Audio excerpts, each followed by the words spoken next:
Let's try this other. I choose you. Enjoying yourself? Enjoying yourself?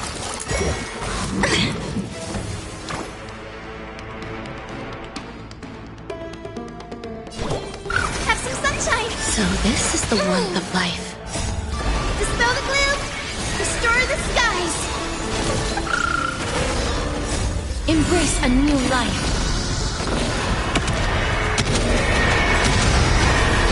May death protect us! We can do anything! As you wish. Existence is unity. All will be swept away by the wind. So may the wind. Embrace a new life.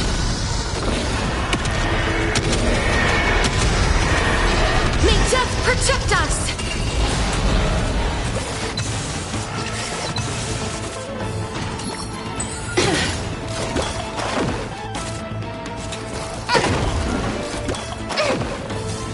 Root here.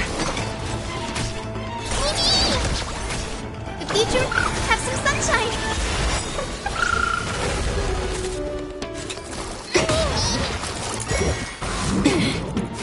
This is being in sync.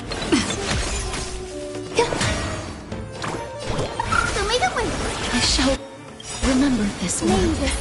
Dispel the gloom. Restore the skies. So this is the warmth of life. Guide with the rainbow bridge. Embrace a new life. Have some sunshine.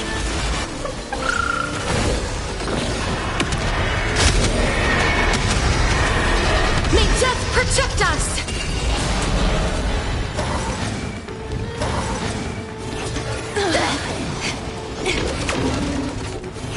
That hurts a bit.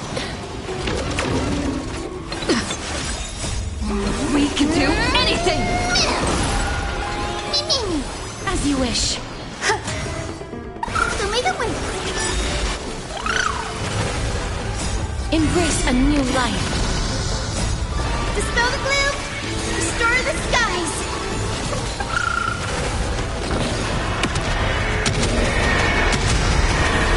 May death protect us!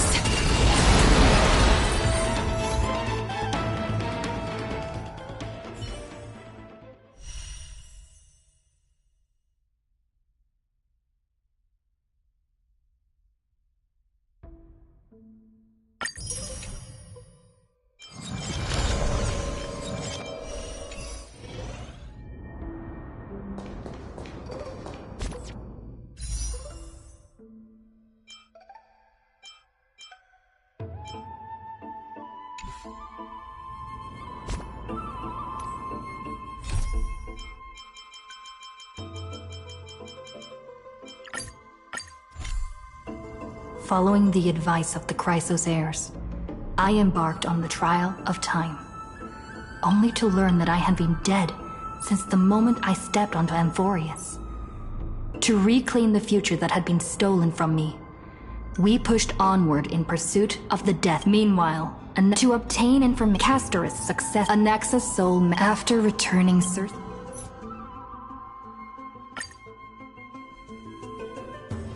This place is rich with the sweet scent of flowers. Can we stay here for a while longer?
Styxia's moonlight is so beautiful.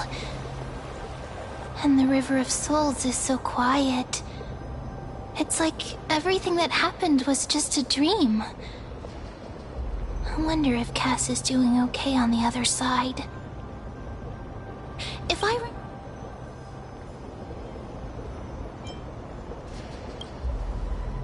You're right. We promised Cass that we'd continue the flame chase journey, so we can't let her worry. Now's not the time to feel down. We gotta pull ourselves together. By the way, it was Miss Cypher who asked us to come here. But where has she gone? Huh? I don't know. But this aura feels so familiar. Let's go check it out together. Be very careful. I have a bad feeling about this.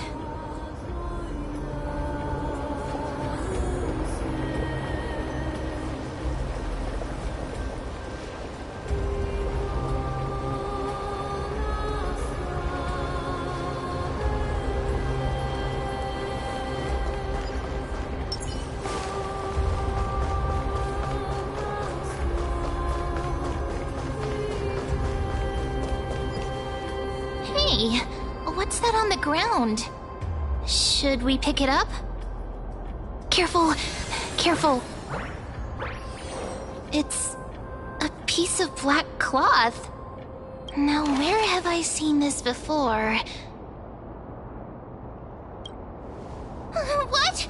How could they be here? Mimi!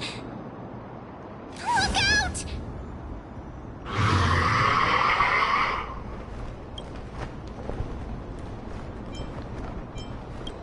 Wait! We both know what this thing can do!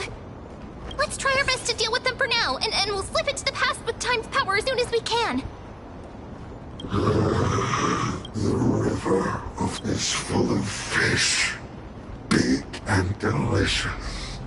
What?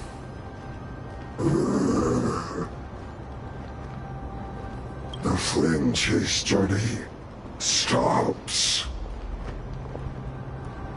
Meow, meow. Meow?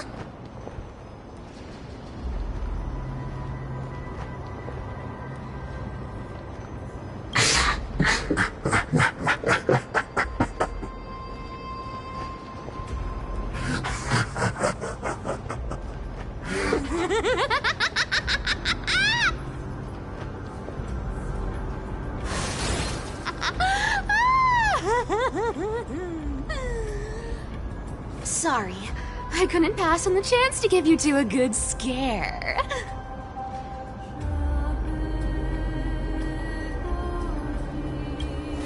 Ah! Don't run! I'm the real Cypher. The real one. Come on, don't be upset. I'm just giving you a kind reminder that Emphorius isn't safe at all. The whole place is full of dangers, including that swordmaster. Make sure you stay on your toes, no matter where you are. Really? But just a minute ago, that gray hair of yours was all standing up. You were so scared. So, was that a Flame Reaver disguise? Or a magic trick? It looked so real. Is that the power of the trickery demigod? Disguise? No. It's not as simple as that. Let me think about how to explain this. For example, what did you think when you realized that piece of cloth came from the Flame Reaver's cloak? We thought that maybe the Flame Reaver was around here somewhere?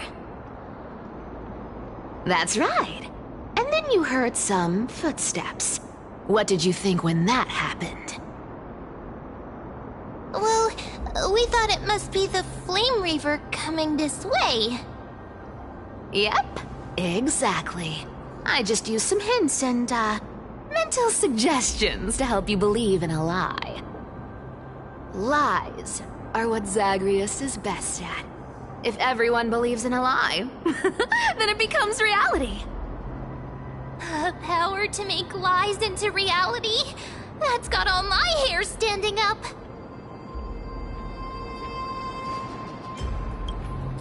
You think I might be lying? No need. The seamstress trusts you for a reason. Someone as honest as you couldn't trick me even if you wanted to. So, there's no harm in telling you. Besides, we still need to team up to go treasure hunting, right? Let's wrap up here. It's time to get going.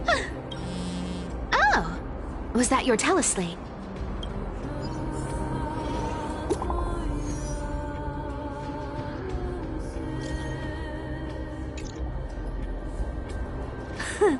Aren't you a popular one? But I got two first, so help me with the treasures, and then I'll send you two to the grove.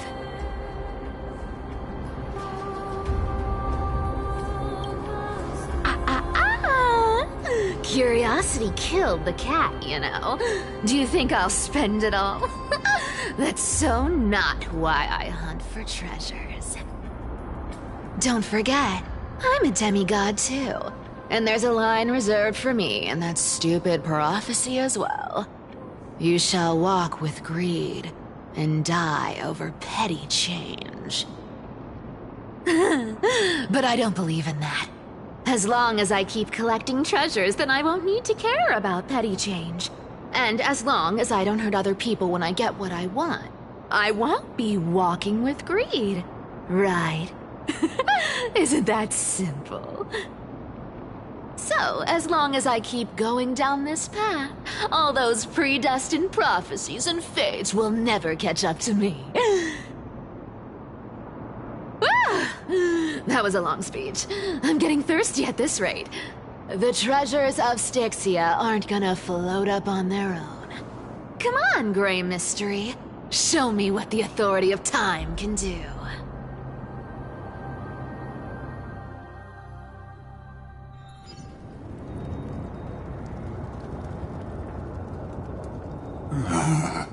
So, this is the car of the Astral Express you've spoken of. My repository of memories has been enriched with another fascinating piece of information. Thank you for leading me here, Lord Donholm.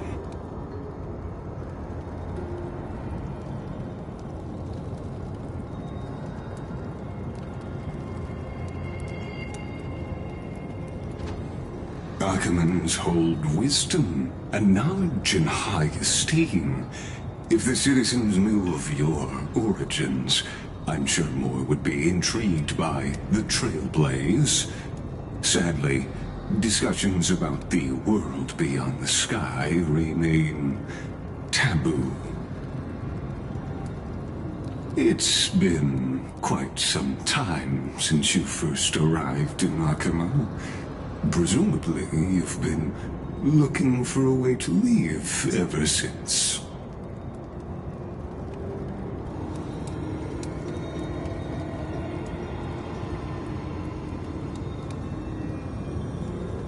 Don't be too hard on yourself, my lord. This puzzle has stumped Amphorius' scholars for centuries. It isn't something you can solve overnight. Even someone as gifted as yourself.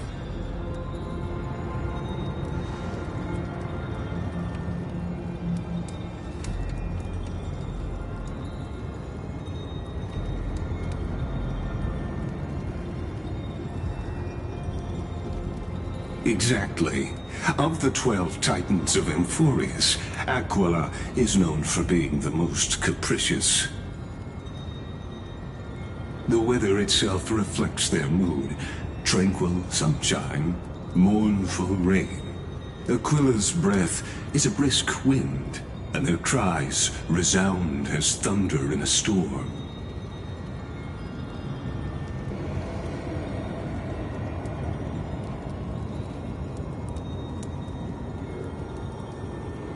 The sky above affects every citizen. It's clear that Lady Aglaya's decision to confront Aquila at the end of the Flame Chase journey was a carefully considered strategy.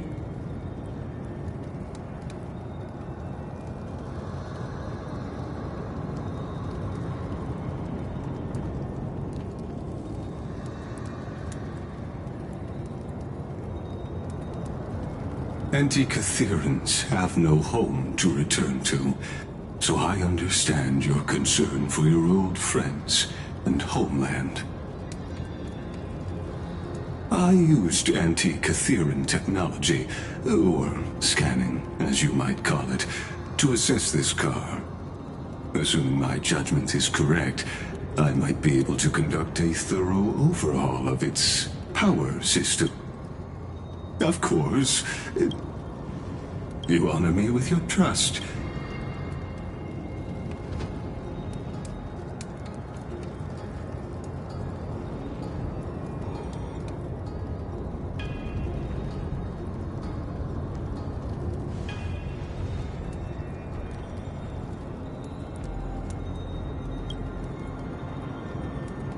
Not exactly. But we Antikytherans are inherently sensitive to machinery. Carefully endowed our kind with a unique advantage for analyzing and learning.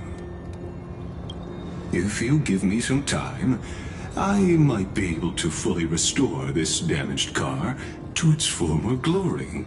Then you and your esteemed companion could set off on your return journey sooner.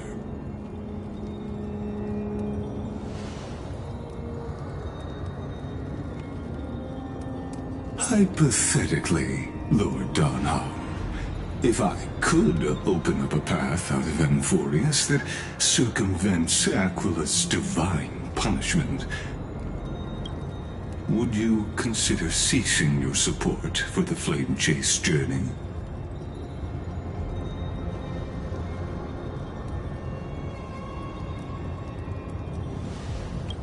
It's best if you don't delve too deeply into that question, my lord. All you need to know is, I can.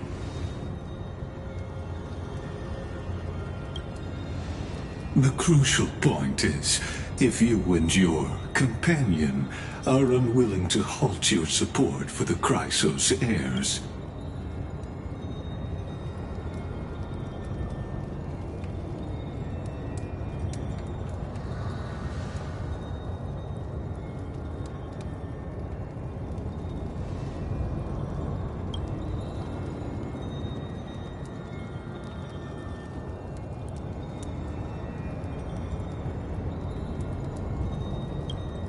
Your prudence impresses me, just as expected.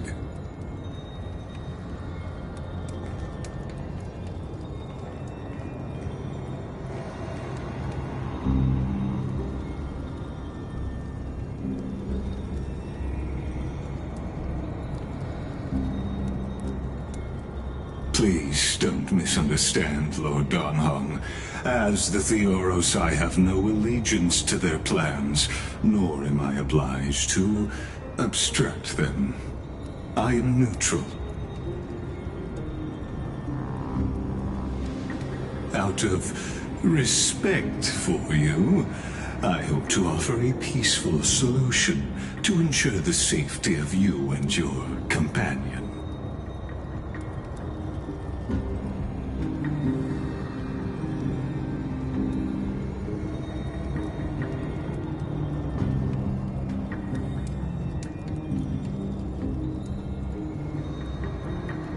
I will not. As I said, I remain neutral. Are you asking this because you plan to refuse my offer and continue supporting the Chrysos heirs?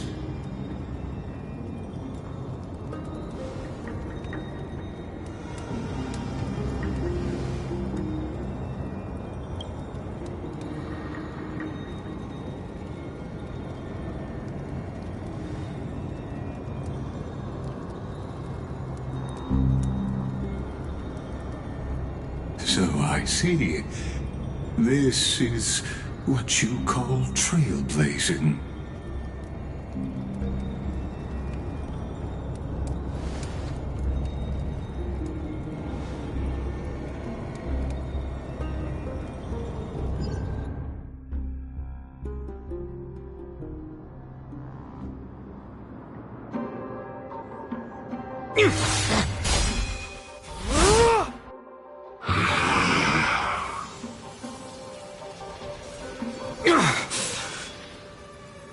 You have such overwhelming power, so why?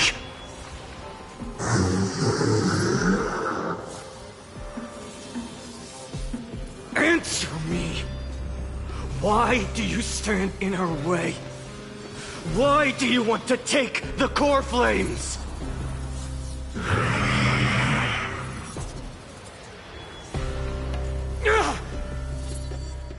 Oh no! He can't hold on anymore! Drag him back here, friend!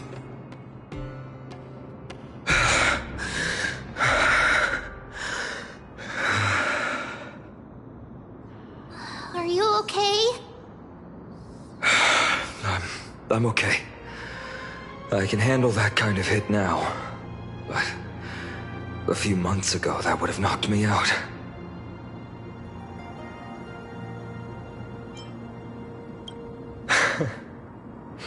Well, that's why I made sure you were well-fed and rested on the road. Thanks for the help. To face Aquila and other potential threats, I must sharpen myself with the most aggressive methods. Even so, it's impressive you thought of this training method. Battling the phantoms of the past in the River of Time? It's just like the hyperbolic time sanctum that the bards describe. It's working pretty well, wouldn't you say? But combat isn't just about strength and skill. You also need the right weapon. Compared to that guy's weapon, mine feels like I'm swinging a lump of iron. I can't tell you how many swords I've gone through since the training began. It's a good thing Cartonis is the finest blacksmith in Amphorius. I asked him to make a suitable divine weapon for me. It's a little embarrassing to say this, but in order to help me, he deliberately turned down all other business. Oh, Cartonis is part of this flame chase journey after all. Full of energy. Thinking about how he's been recently, maybe you're right. But, Phainon, I've been somewhat concerned about you. Lately, you seem more and more fixated on that swordmaster in black. That's quite the sudden shift in topic. I've been holding this question in for a long time. You're getting stronger, but seeds of unrest are also growing in me.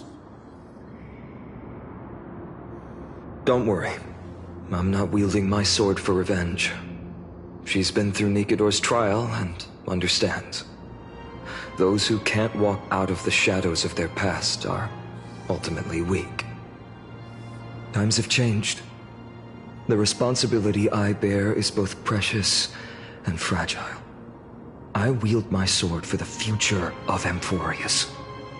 I will not let hatred cloud my judgment again and neglect my duties.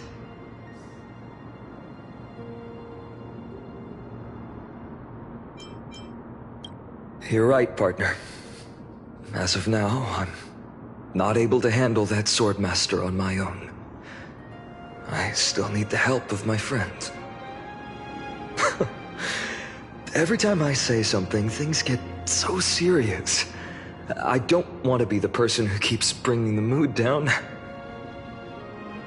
I'm out of energy for training today. How about we go to the library of Philia to lighten the mood? Sure, that's what I've been looking forward to. We deserve to enjoy ourselves after all the hard work. Today, I'm definitely going to...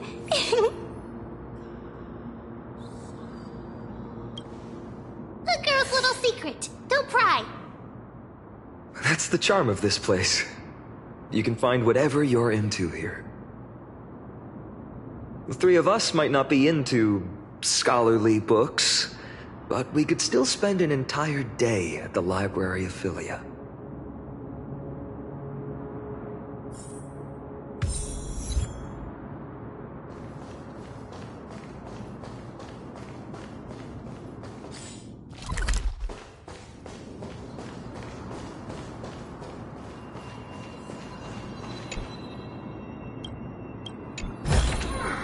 Is that all?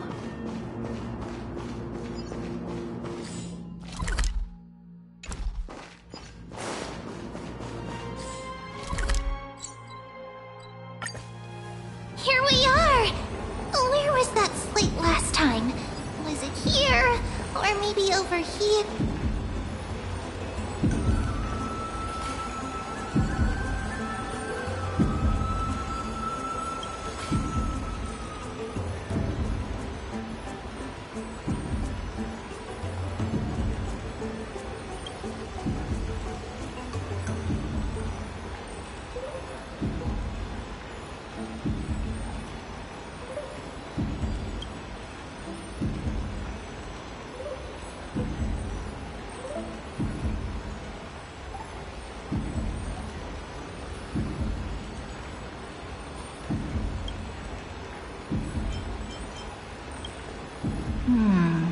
I wonder what Finan and Mem are reading. Let's take a closer look.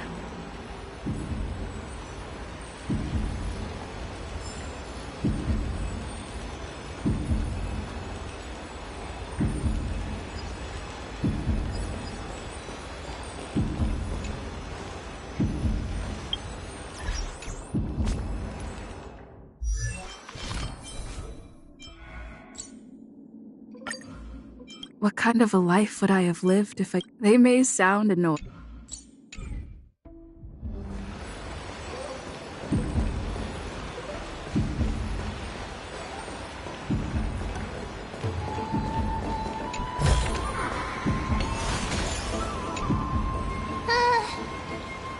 Month of cultivation, curtain fall hour, a time to feast on grains, but poor time for fishing. Oh, but then again, are there even any spots left to fish in Amphorius these days?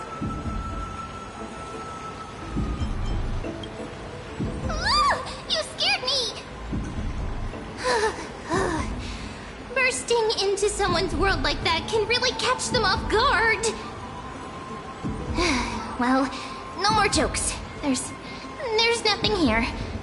I'll go look elsewhere. Something's odd about Mem. What are they flipping through?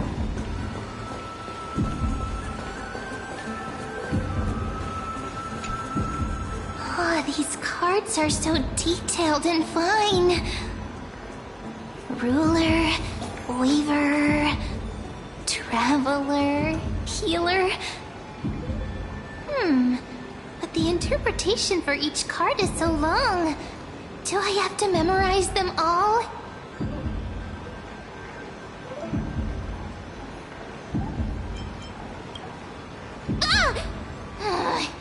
What a coincidence! We meet again. Guess we're fated to be together, huh? But you must be busy, so I won't bother you for now. Hope your day, every day, is joyful. So suspicious. Not like their usual self. Well, I thought I felt a draft just now. Peeking isn't polite, my friend.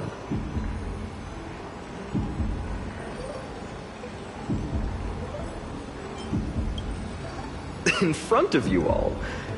That would be pretty careless. Here, look, I'm reading this. Antiques Appraisal. How to make a fortune.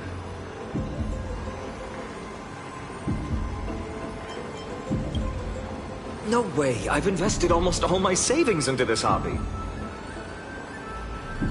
I've spent a lot of time pondering how Aglaya became such an effective leader, beyond the intangible qualities like personality and ethics, a major reason is her family wealth. That's the perk of growing up in a big city, isn't it? For those of us in the sticks, luck doesn't come as easily. It's 30% grind, 70% fate. Oops, I talked too much. As a leader, you need both integrity and... integrity and skill.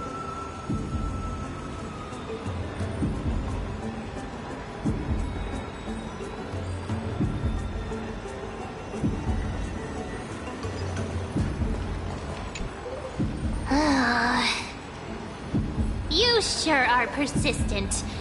All right. I'm totally helpless against your charm. What are you guys chatting about? Is this... the Amphorius Divination Compendium? Why are you here too? Sorry, seeing you two chasing each other around, I suddenly found my book not that appealing anymore. Never thought Mem would be into divination. But it's not exactly a niche hobby, so why all the secrecy? I wanted to set up a surprise! Master it in secret and give you all a shock. But getting caught halfway through, it's only natural I'd feel shy. A girl's heart is more delicate than Aquila's ever-changing moods. A surprise, huh? Someone else used to tell me the same. She was really good at stargazing and divination, especially with cards. Yeah, just like the ones you're looking at. And you must be pretty familiar with all sorts of divination techniques with a friend like that. No, I know nothing about it. I've never really believed in using cards or bones to predict the future. If the good omens foretold by divination were true, my hometown, Heidi's Elysiae, wouldn't have disappeared. Don't forget, we've got Lady Trina. Every other form of divination is just smoke and mirrors or cleverly rehearsed tricks compared to her flawless prophecies.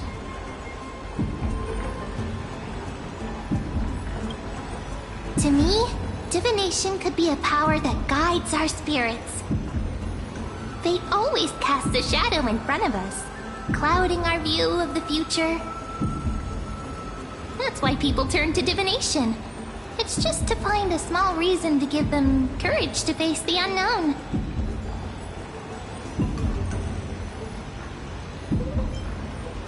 Divination is only meaningful when there are both good and bad outcomes. Even bad omens serve as guidance. They can help keep us alert, right? Strange. That person I knew used to say similar things. Looking back, whenever she interpreted a card for me, I couldn't help but feel uneasy. Even though I never believed in the outcomes. Maybe it was her tone. Cyrene. She could paint a complete fantasy so vividly, it utterly captivated me as a child.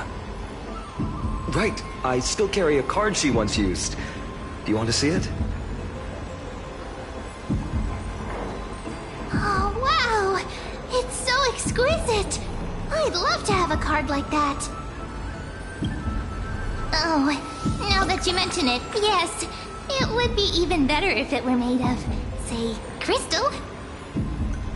Speaking of which, partner, there's something I haven't shared with you all. Remember our first trip to the Temple of the Three Fates? The riddle that Orynyx posed to us?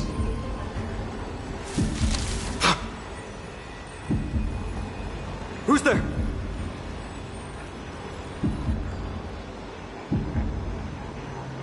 You are...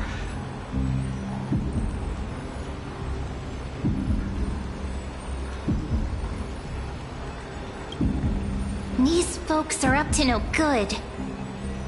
Black clothing, masks decorated with golden blood. Are they cleaners? to directly call us by our name. It seems you, Lord Finan, have studied the forgotten history of Amphorius quite thoroughly. Your friend seems quite interested in us.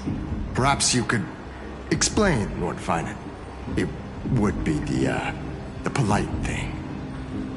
We can't let our esteemed guests pass away without understanding. During the Chrysos War, to combat the Chrysos heirs, several cities formed an underground assassin squad called the Cleaners. Their task was to erase anyone with golden blood from existence. Assassination, poisoning, political persecution. They would do anything to achieve their objective. Well, this historical perspective seems biased. Glossing over the Chrysos heirs' abuse of divine powers and their blatant initiation of war in order to defame our predecessors. Could you disclose the name of the author behind this popular legend, Lord Finan? I'd hate for the innocent children of Akama to be tainted by such slanted narratives. You should have stayed buried in the dust of history. The Citizens' Assembly has once again legitimized the mission of the Chrysos heirs. But as for you, not one citizen would cast their vote for you. Executioners lurking in the shadows. What does it matter? We've long since stopped expecting to be understood. People have become too accustomed to peace, and they've forgotten the disasters that arose from allowing generations of the Chrysos heirs to rule. Complete nonsense. Did you really travel all the way to the Grove just to have an argument? I enjoy dealing with people as straightforward as you, Lord Finan. You've probably figured out why we've come before you.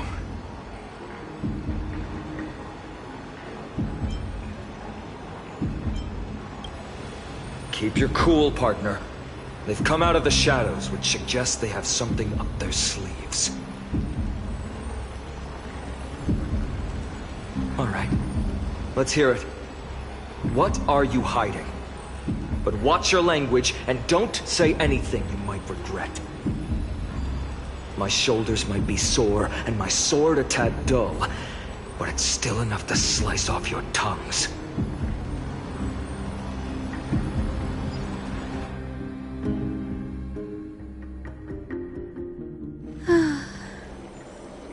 How's it going, Cinny?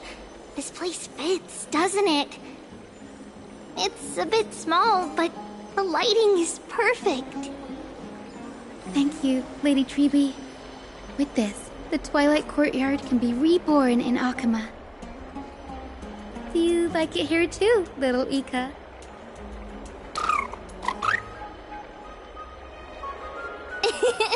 It's so bright here. Maybe you should rename it? How about Luminous Courtyard? Lady Treeby makes a good point. But Twilight Courtyard carries the long history of the descendants of the sky, and I'd like it to continue. Right. How does the legend go again? Even Lady Treeby forgets things. We just haven't prepared lessons in a while now, so we're a bit rusty. Just give us some time and we'll remember. Now we remember. Kremnos and the Firmament, Volume 3, Section 5. With Celiosi, the Day Thunder Knight, striking down the Eye of Twilight, the divine war between Nikador and Aquila, which spanned centuries, came to an end. Thereafter, the Skyfolk gradually declined. Numerous sky fortresses were abandoned, and their descendants began to establish themselves on the land. Finally, those descended from Seliosi the Day Thunder Knight were welcomed by the scholars under Circes and established the Twilight Courtyard in the Grove. The historical records seem slightly at odds with our memories. But the details from that time have become somewhat hazy to us. Oh, I forgot. For Lady Treby, history is more than just words on a page. It's something you've personally lived through.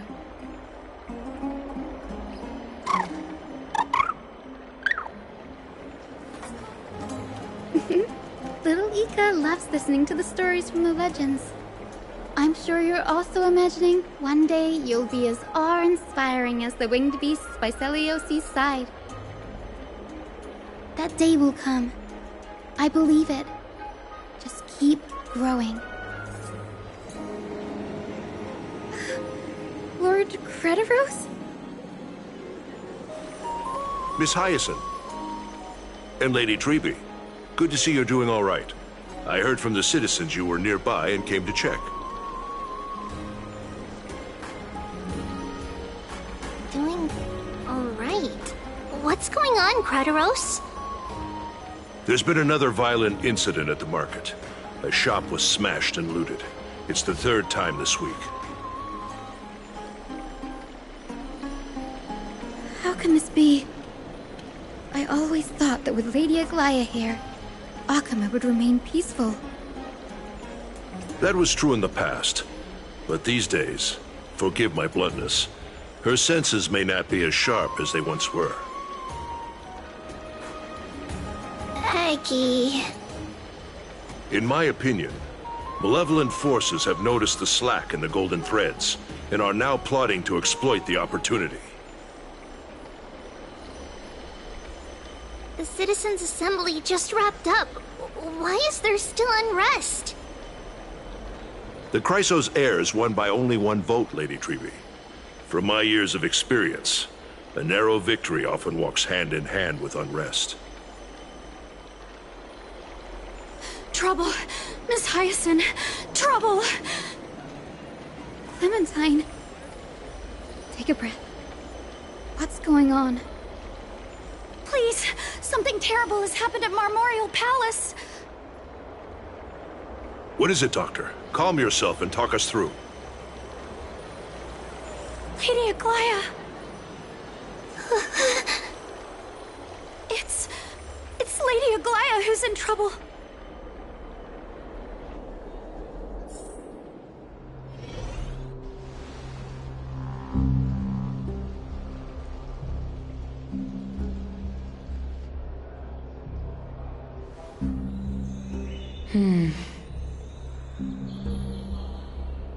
I still remember. This bath that overlooks the entire palace was built by the Council of Elders 900 years ago. Its purpose was to commemorate the first flame chase journey and to remember the heroes who made great sacrifices for Amphorius a millennium ago. Rules were set then. No one was allowed to enter, apart from guests invited by the Gold Weaver. But, I guess, you're no longer pretending to follow the rules, are you, Lady Kindness?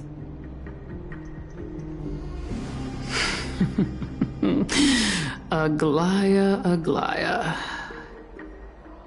You ageless witch, hiding behind a divine facade to deceive mortals. We've been far too kind with you. Kind? There's no need to use such a word to cover up your incompetence. Anaxagoras humiliated all of you before the citizens.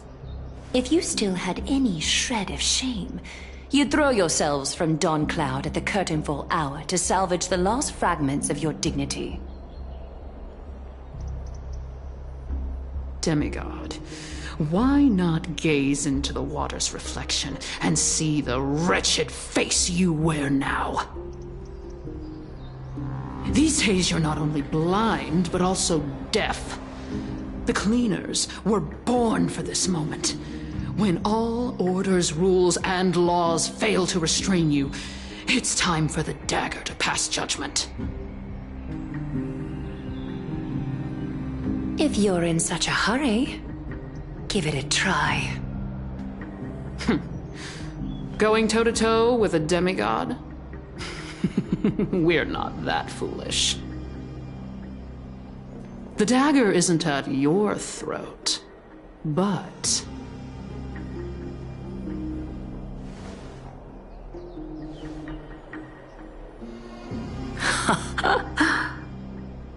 Your gravest accusation is that my humanity is fading. And you claim my concern for mortal joys and sorrows is nothing but a facade. If that accusation holds, what makes you think the lives of these civilians will sway me in the slightest?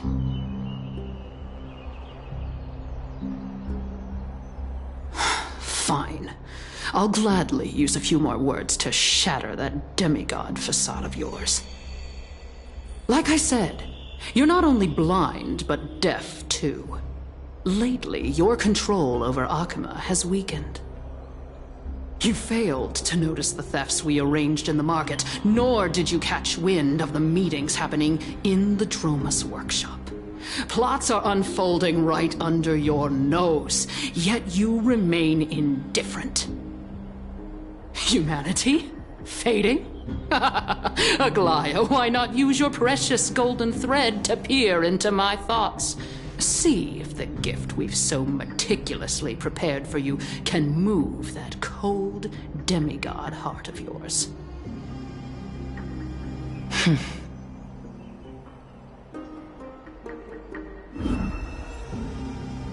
In this moment, I only regret not being more ruthless. Because your evil is beyond cure. You finally figured it out. You have grown dull. I've been holding that image in my mind this whole time to make sure you could see it clearly. I want you to have this knucklebone talisman, Big Sis. I hope it brings you luck every day and keeps you safe from bullies. That girl who can't speak or hear. What if she accidentally lost her eyes too? You know better than anyone what it feels like to lose your sight. Imagine if 1,000 years ago you, already blind, had also lost your voice and hearing in your youth. Would you still have become the Aglaya you are today? Look at those broken, pleading eyes. How disappointing. We overestimated your cunning. If this plan fails, we still have dozens of splendid parting gifts prepared. Demigod, would you like to hear about them? I thought I could buy some more time. In these 1,000 years, I've witnessed the fall of 10 titans. From my naive arrogance at the beginning to slowly learning how to guide others.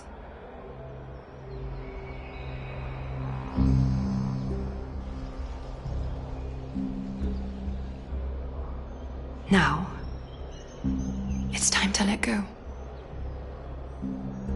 I should be grateful. Grateful that I've reached this moment. To let my departure become a path for others to follow. Have I done enough? If I embrace that prophecy now, and sink into the warmth of these waters,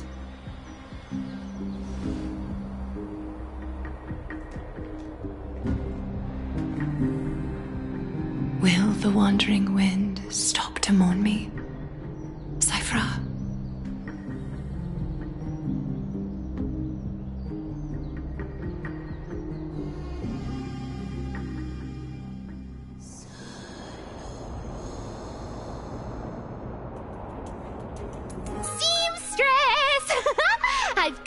as promised. Look at this box full of gold and silver treasures!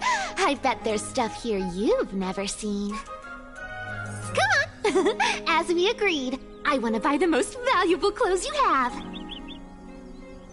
Little thief! You've got some nerve, barging into my shop dressed in those tattered rags. What have you brought? Let me see. Here, take a look. Only the finest goods.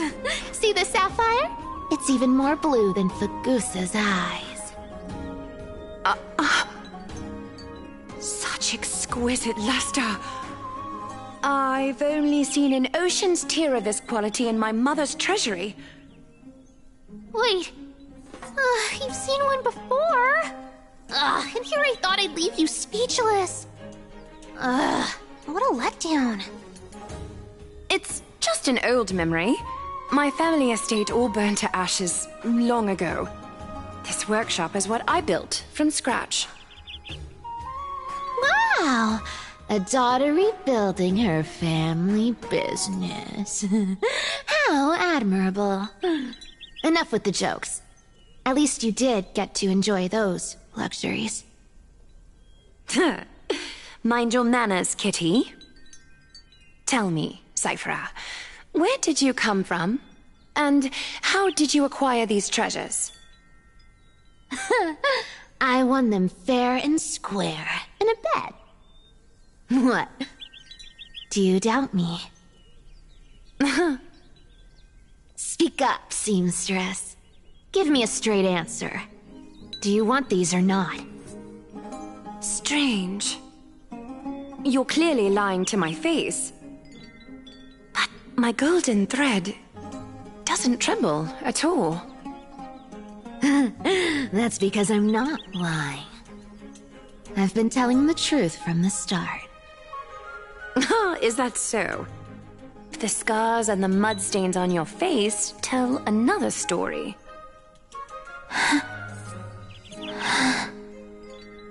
Oh, come on. Can't we just do business without all this chatter? Don't worry. I didn't leave any evidence, so no one will bother you. How can I trust a word you say when you're so skilled at lying? Dealing with you rich people is such a pain. Always wasting my time. Fine, if you don't want it. There are plenty of others who do. Hold on. Your treasure? I'll accept it. But these alone aren't enough to purchase the Gold Weaver's finest clothes. That said, I do have something that would suit you perfectly. Oh. What do you have in mind? Look. Come a bit closer. Oh, it's shimmering gold. Absolutely stunning. These golden boots are the Gold Weaver's greatest treasures. Though not as valuable as the most precious gowns, they hold a magical power. Legend has it that Zagreus blessed these boots, allowing anyone who wears them to move swiftly and silently. Put them on, Cyphera. And don't get caught again.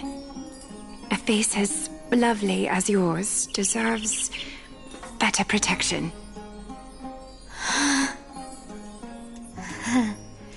You rich folks just love sticking your noses in everything, don't you? Well, I'm taking these now, so don't get any second thoughts.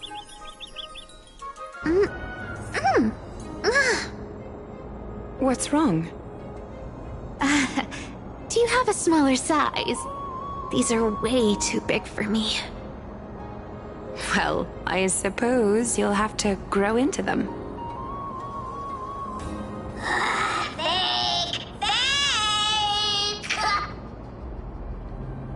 Do you have to interrupt me in the middle of my story? Fake? What's fake? Those boots definitely don't hold Zagreus' divine power! Your Amphorius is most cunning here, and even you were fooled by a Glaya. Watch your mouth, or I'll feed you to the fish in the River of Souls. Weren't you curious how I got tangled up with that seamstress? Well, now you know. Satisfied? I didn't expect such a simple story. How disappointing. But, boss lady, there's a chance Aglaya wasn't trying to trick you? You're defending her. No. I just think the story's so moving, it'd be a shame to ruin it with a lie. If I could cry, I'd be in tears right now. Good thing you've still got a sharp tongue, or you'd have been stuck guarding someone's front door ages ago. Enough chit-chat. Let's take a look at this place. The city of Styxia. Look how beautiful she is! Let me take a good sniff of this air.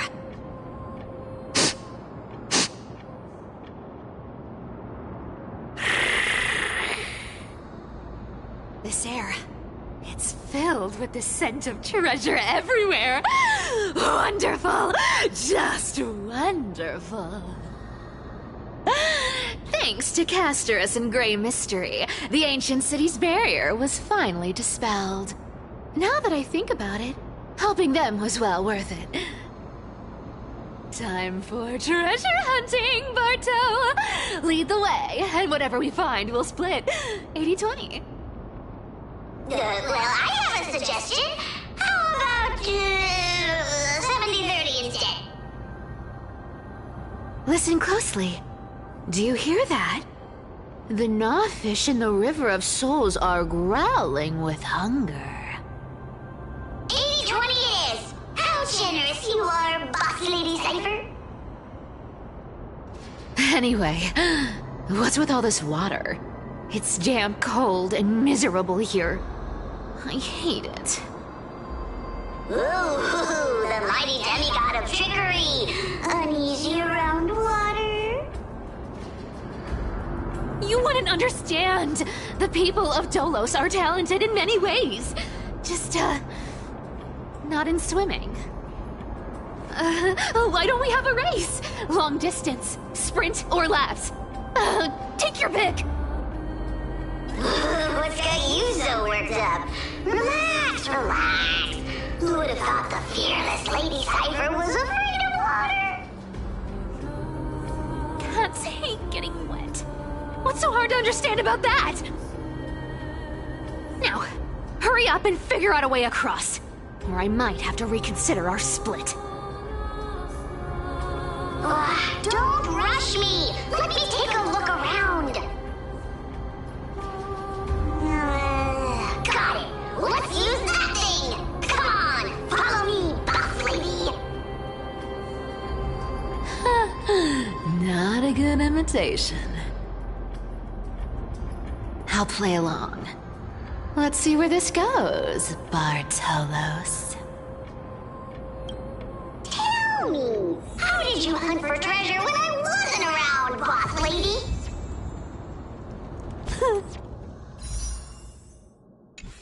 Trying to trick me into saying something. Not a chance. Ooh, interesting. Very interesting. Was this device designed by priests of Ornyx? Do you think you can handle it? Don't underestimate me, boss. Just find a cozy dry corner and wait for me.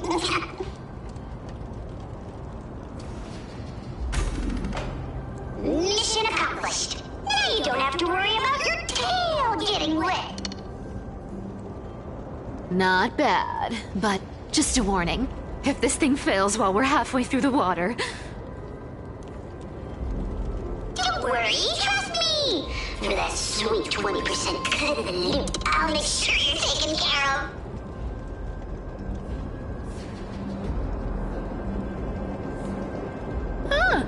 This feels truly magical. When did you pick up this trick? Self-taught! Oh, self-taught! We're here. Can we turn off this spotlight now? It's really blinding. No problem. Just use the device. The scent of gold coins, gems, and fine leather. It's so refreshing. The treasures in this ancient city are all floating back up thanks to Gray Mystery and that pink squirrel. Yes, right here. What are you waiting for? Start digging. Roger that. Watch me.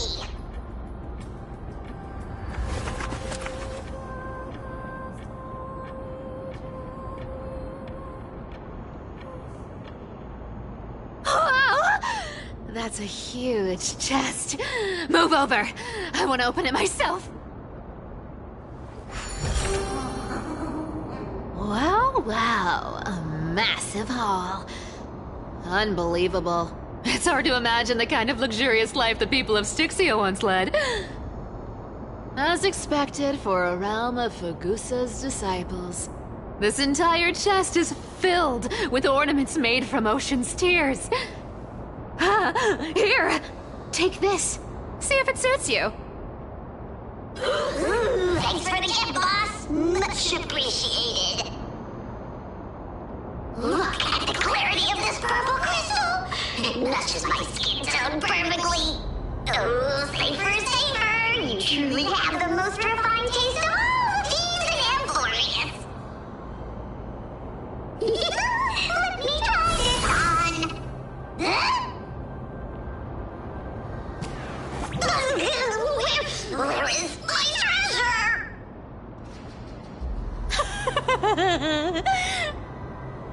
How long have we known each other? I can't believe you still fall for this. This is... How could I have forgotten about this? I'll believe it is true, and a lie becomes reality. What a convenient ability. The demigod of trickery's divine gift. Far more practical than any golden thread or teleporter. All right, enough fooling around. Here's the real thing. Lead the way. Cypher rules! I've already pinpointed the next trove of treasure! Starting navigation. Boss lady, we're set to make a fortune this time! Got any plans on how to spend it? Of course. Spend nothing. Have you forgotten my silly prophecy? Whoa! Isn't that like... Uh-huh. Isn't that the controller for the hands of Zagreus? Indeed it is. Once activated, this thing makes a racket that can be heard for miles. It's just too stupid.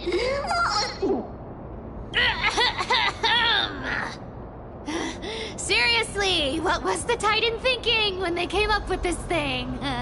Hey, if you don't want the trickery to be exposed, you'd better start by keeping your mouth shut. What do you say? Boss lady, you're absolutely right. I'll be careful with my words.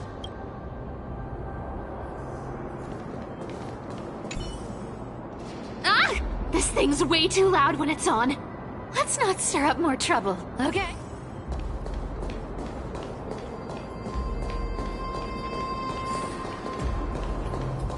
Here we go round the river of souls. Spirit thief goes, spirit thief goes. There's a big guy guarding this place. So... Yeah, big and dumb. Just a pure lump. Look at its face. Oh my, how could something be so ugly? Yeah, digestive system feel nauseous. If that ugly brute messes up my face, even the stoic Talantin might end up shedding a tear. Indeed, that would be heartbreaking. Clearly, running away is the sensible choice. So, how about you take the front? I'll attack from the side. Right. Fleeing fits a rogue nature. Huh? Existence is unity. Let's try it this other way. We can do it! All will be swept away by the wind. Just you wait.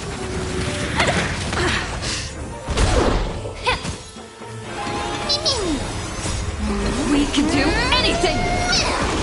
Root here.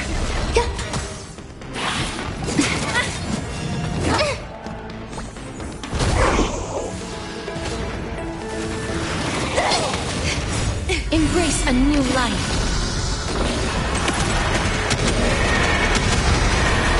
May death protect us!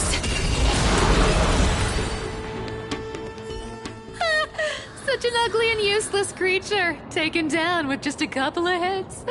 How boring. Hey, Bartolos, are you still alive? Give us a squeak if you are. Squeak! Look at you, all shaken up. Can't handle even this bit of action. It should be safe here now. Get to work. Aye, boss lady Cypher.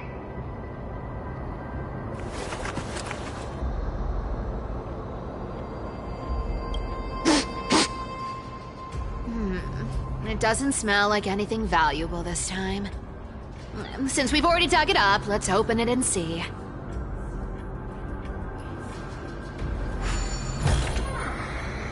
Huh. Is this?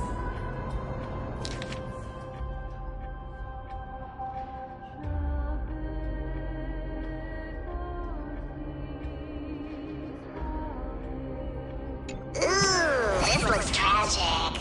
Do you think they made it to Akuma? Probably not. I've never seen or heard of anyone from Styxia and Akuma. At least, I'm still left for Dolos. Guess this city wasn't so lucky. Huh. It does seem unfair, doesn't it? Just because they were born in the wrong place, they had to face such devastation. Meanwhile, those in Akuma, simply because they're supported by the world-bearing Titan, continue to survive. Yeah, the world just isn't fair, is it? Speaking of the world-bearing Titan, Cypher, didn't you tell me once you used to be an apprentice at Kefali's priestly court? Huh. Did I? Yeah, you definitely told me, and I remember it clearly. Maybe it's been so long your memory's gotten a little fuzzy. Ah, right.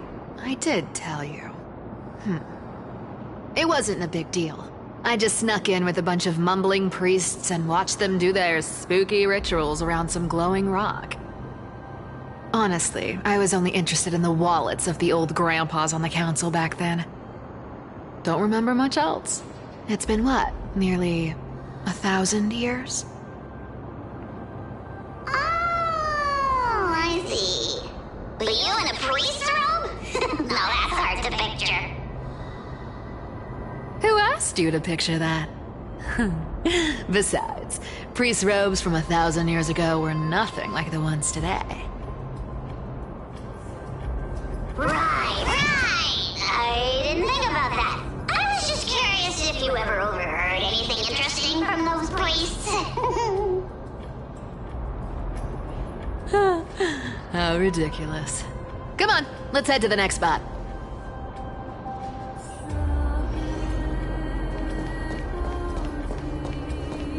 Where did this roadblock come from? Ugh, this is so annoying. The treasure is right in front of us. Oh dear, we're stuck here. But I have a plan. Should we call on that big, noisy, cumbersome hand of Xandrith? Never thought that thing would actually come in handy. All right. Do you want to handle it? Leave it to me, boss. I don't need a controller. After all, you know.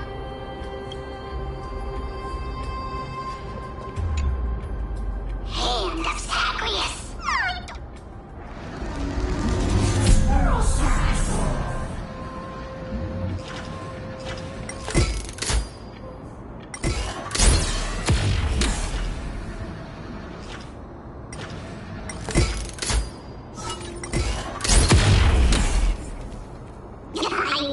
Looks like a charm. Not bad. However, I still don't see how this ties into trickery. Let's go to the next room. Hey, slow down! That question you asked me earlier. I think I just remembered something. What did I ask? You know, that question. The one you specifically asked me. Right after we dug up the second chest. Forgive me, boss lady, but have you been under a lot of stress lately? I didn't ask anything. You must have imagined it. Oh, is that so? Maybe you're right. I have been a little on edge lately. I need to relax. All right, let's move on to the next treasure trove. Treasure, let's go!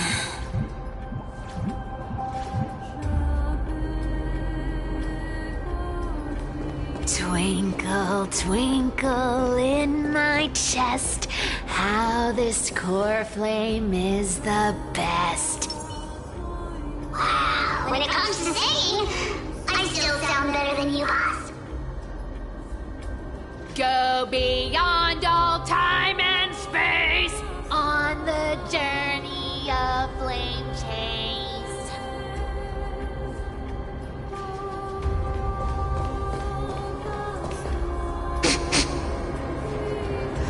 This scent feels like something incredible is buried here. Incredible indeed! If even Boss Lady says so, how could I not be excited? Do I need to give instructions here? Get digging.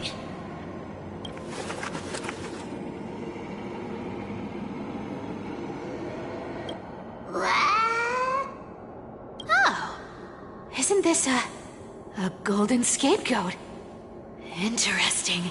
Looks like whoever buried this treasure wanted to play a little game with us.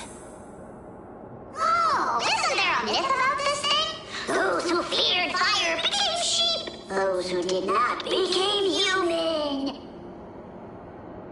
Sheep, humans, whatever. All I know is unlocking this gets us treasure. Here, this honor's all yours. Puzzles and tricks are right up my alley. Just leave it to little old me.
Stay there, and don't turn around.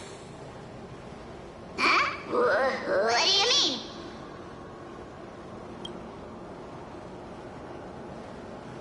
I told you, don't move.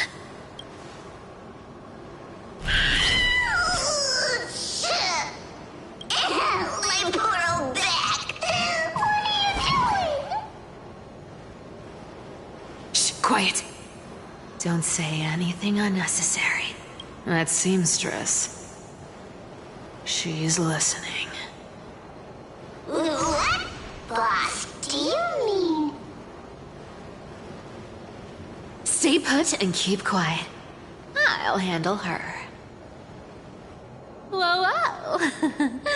Seamstress. Getting sneaky, aren't we? Did you think I wouldn't notice your little spies lurking around me?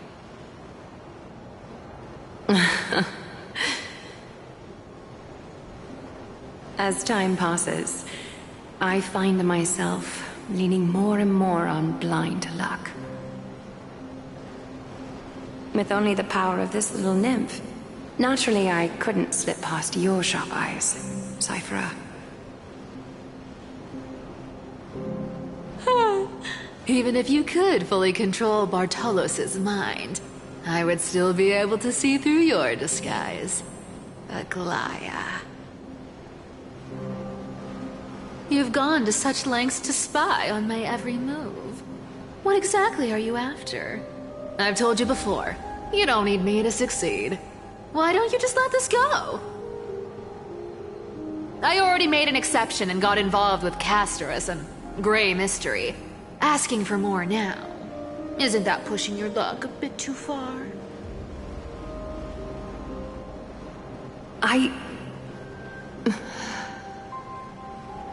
I'm sorry, Cyphera.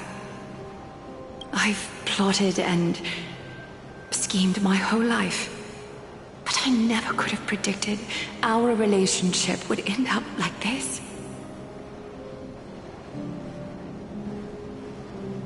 I've spent centuries trying to figure out where I went wrong, replaying every moment over and over. But you've never given me a chance to explain myself, face to face.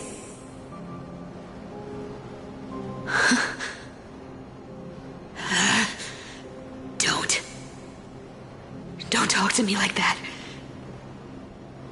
You know I can't take it.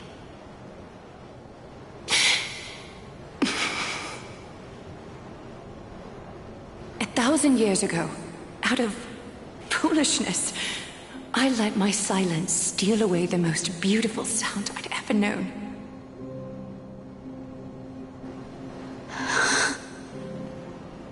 My silence. So this time, I must say this to you, even if it's all in vain. I need you, Cyphera. The Chrysos Heir's mission needs you. The finale I've delayed for far too long. It's finally here. Whatever resentment you still hold against me will fade once I'm gone. Please, come back to Akama. I'm begging you. Without you, they don't stand a chance.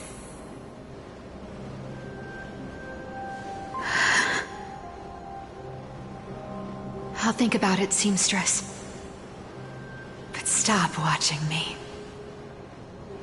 Unless you want to lose me for good. Don't worry. As much as I'd love to hear your voice again, to see your face, it seems that chance will never come. Goodbye, Cyphera.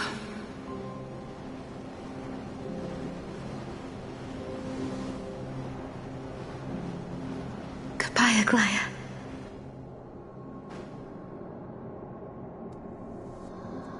Ah, what a shame. I thought there'd be some real treasure under that goat's head.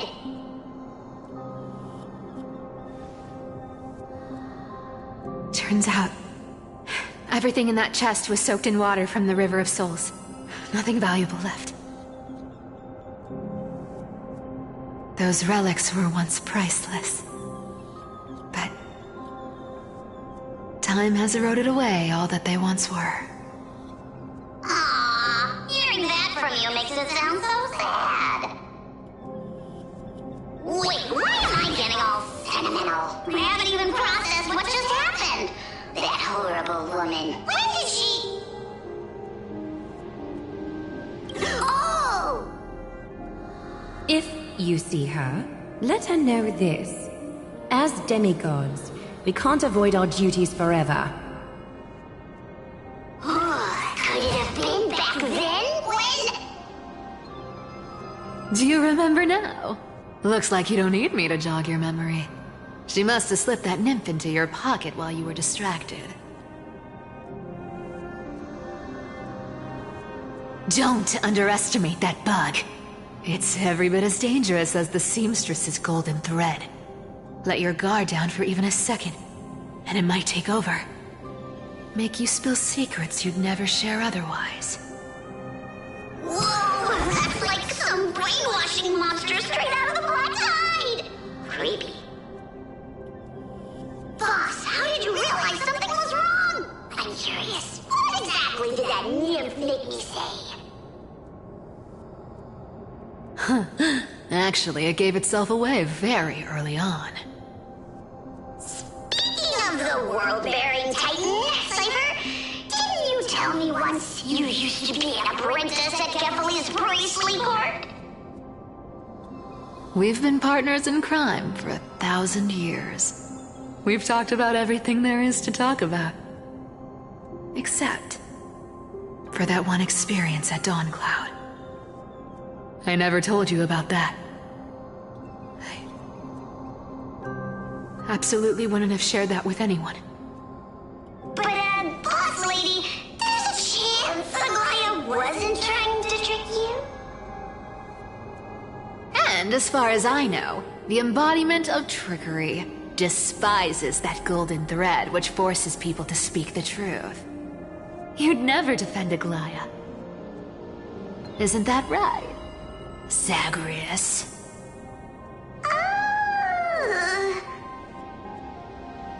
You have a terrifyingly sharp mind. After all, I'm the only one in the world who knows you're still alive. To make sure you survive the Titan trial, I had to fool the entire world. If you want to keep that lie from falling apart, you'd better keep playing your part in the days ahead. Even if it weren't for saving my worthless little life, I'd still walk through fire for Cypher without hesitation. You may have been reduced to this form, but you still haven't lost your way with words. Speaking of which, Cypher, you're not taking that wicked woman's words to heart, are you? Life's been pretty great lately. Why get into trouble now? Don't you think? Honestly, I've been thinking. Maybe a trip back now wouldn't be too bad. You're back again, Cyphera, your face. I need clothes. Anything. Just throw me something. A piece of cloth will do. Just enough to cover the wounds.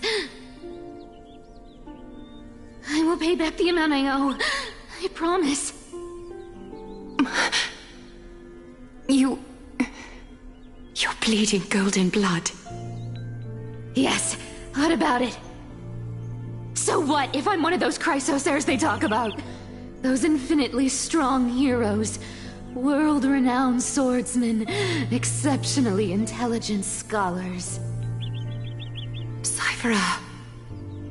Oh, I'm sorry to disappoint. Who knew that group of amazing people would include me? A pauper, thief, con artist. Maybe I should just make another cut. to drain all this yellow stuff out of me, and... Stop it, Cyphera! I'll give you clothes, warm you up, and... stay here. Stay in my workshop until you're healed. Aren't you going to ask me how I got these wounds?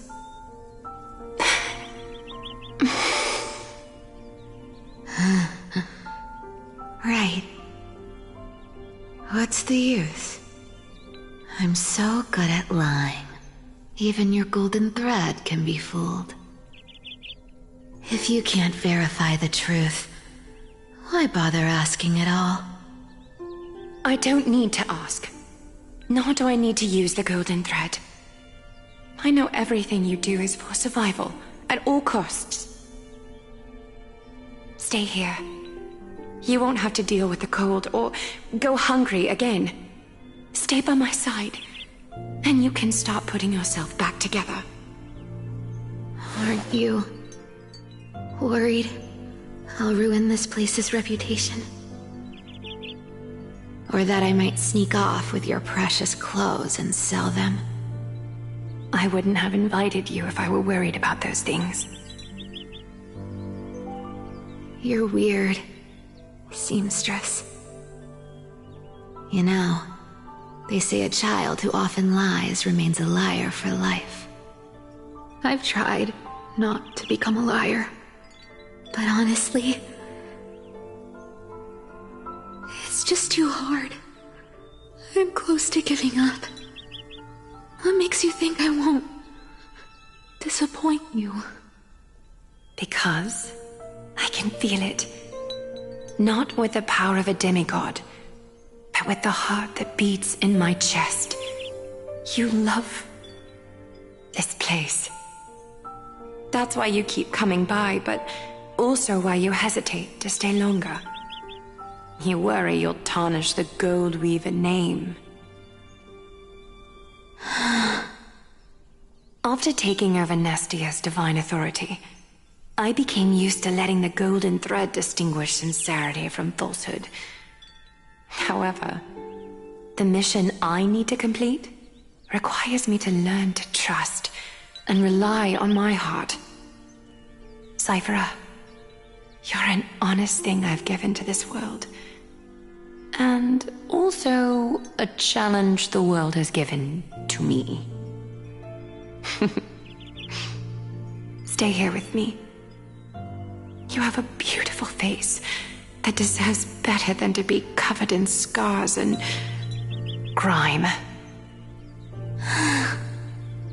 You've got a way of talking that's hard to follow.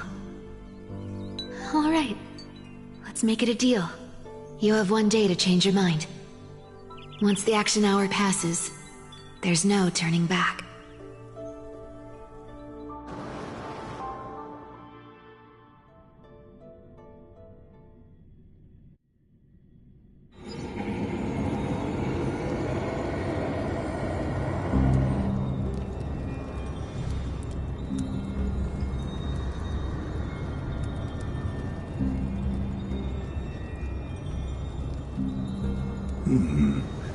Pressure, fear, planting seeds of anxiety.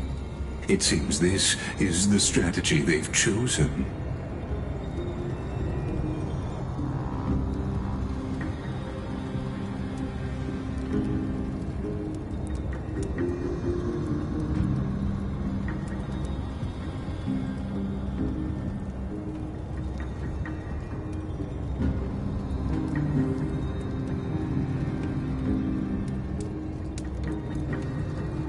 From what I know, these stories are true. The kindness we know today, strictly speaking, is the 27th kindness. Objectively, the rise of the Cleaners was both inevitable and necessary. Yet, their ruthless and twisted methods earned them nothing but disdain and condemnation from history.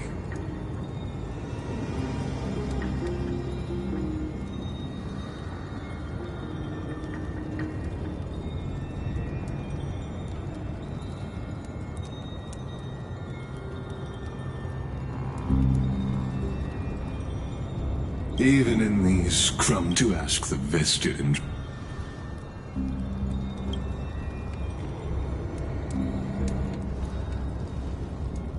There you are, Lord Donghung.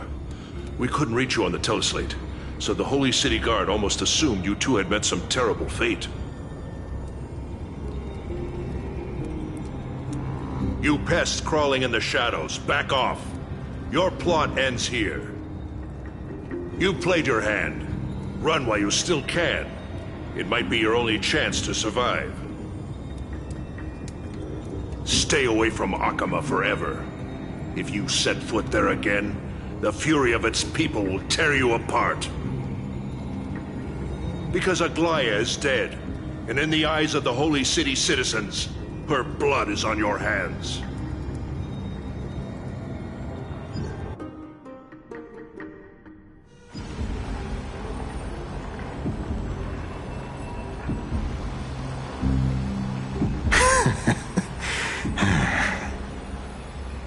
Looks like she was wrong about you.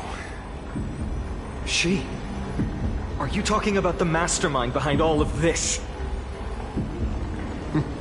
Well, she thought you were weak. She believed that even when you were facing the evil that you claimed to oppose, you'd hesitate to strike. Misinterpreting mercy for weakness shows how arrogant and foolish your master is. They're still alive. With proper care, they'll pull through in a few days. But I must warn you. I haven't fought a human in ages. I can't guarantee I'll always be able to hold back. They're lucky they're still alive. If you feel as lucky as they are, try me.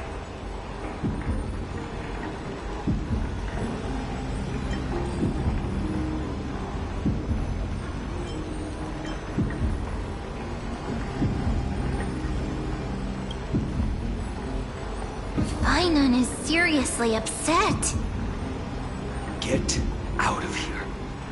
Don't show your face around us again. If your master wants to stop the Flame Chase journey, she'd better bring an army that makes Kremnos at its peak look like child's play. I've said it more than once, Lord Fainan. We're not here to start a fight. We came only to ensure you weren't anywhere else. While you were unaware, we already accomplished our mission to buy time. So, Lord Fainan, until next time.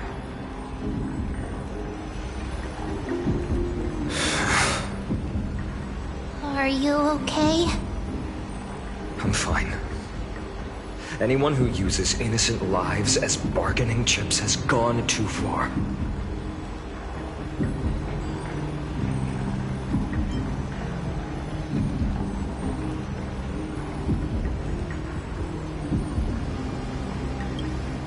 Probably a desperate gamble. I guess the opposition within the Council of Elders is still desperately fighting to obstruct the Flame Chase journey.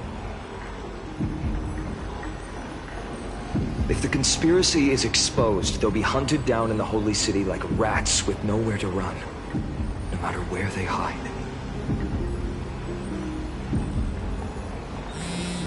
My teleslate.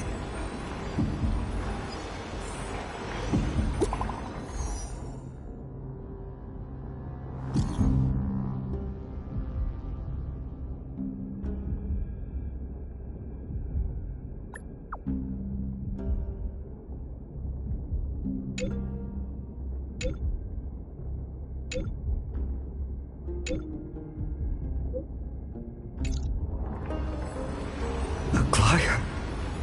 Is this... blasted? Those guys...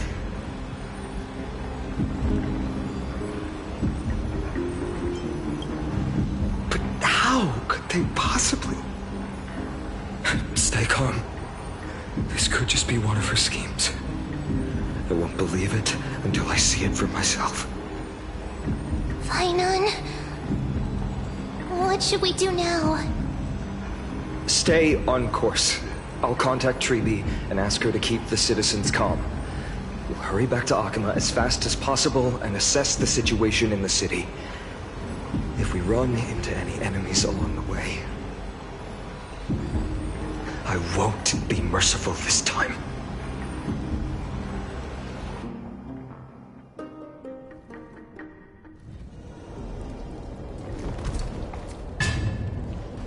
Cartonis?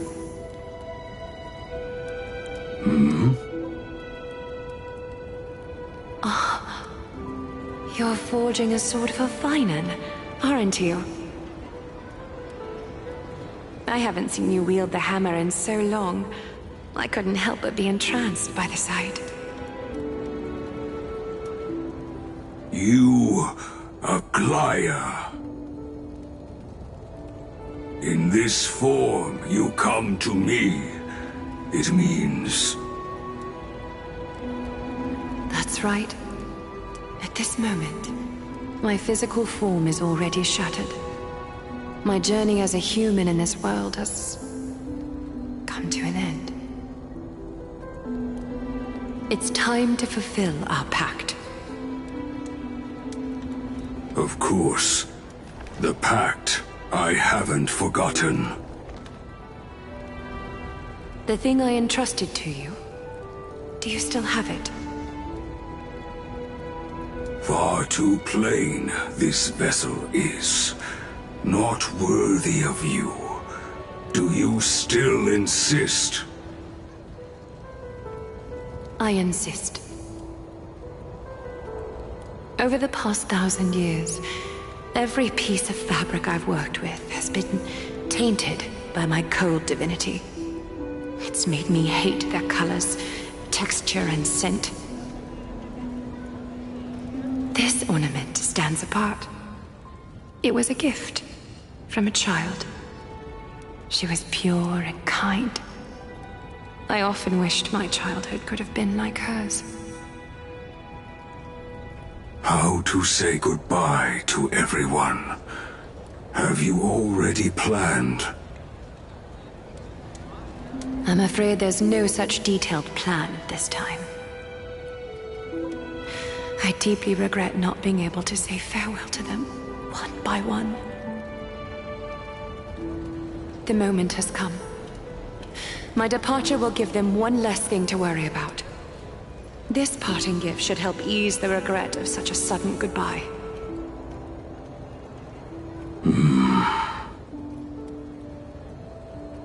Invented for the Titans, Kremnos' soul-forging technology was.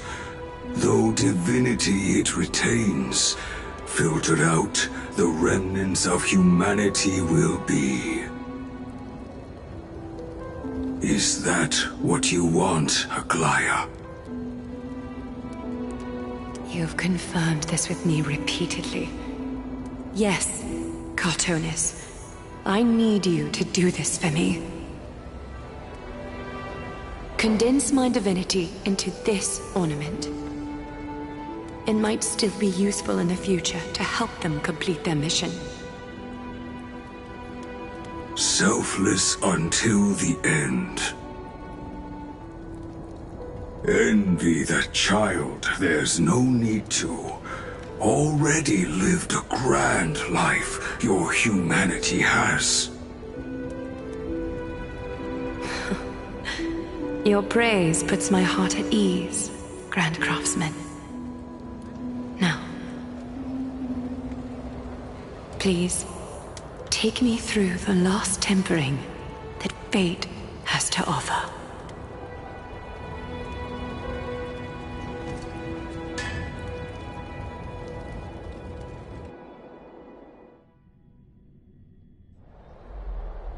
The city is silent, and tension is building with every passing second. The news is probably spread by now. Every household is locked up tight, and all the market stalls have closed down temporarily. I hope so. I just can't believe she'd be taken down by a handful of assassins. If this is all part of a larger plan, Treby must know something. She just couldn't say it in the message. Let's go find her.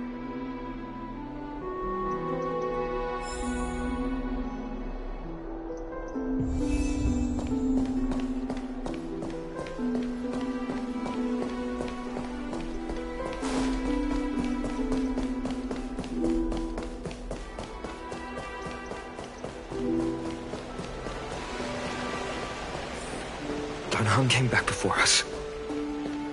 Well, maybe he's heard some.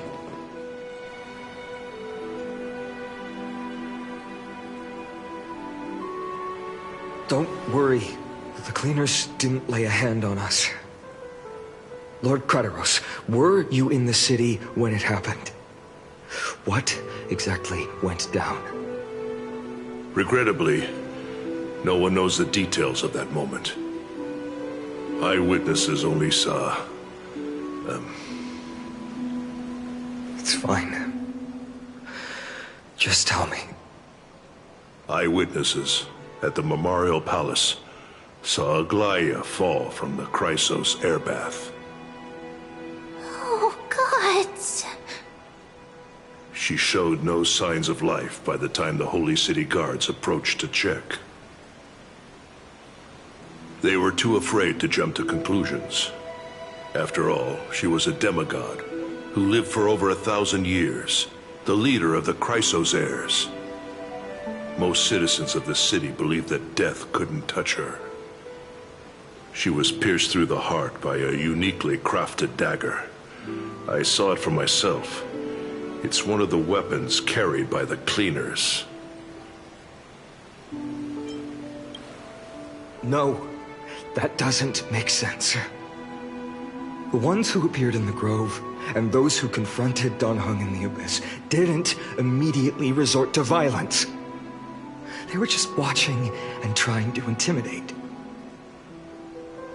They didn't have any reason, nor the courage, to attack Aglaya. Perhaps...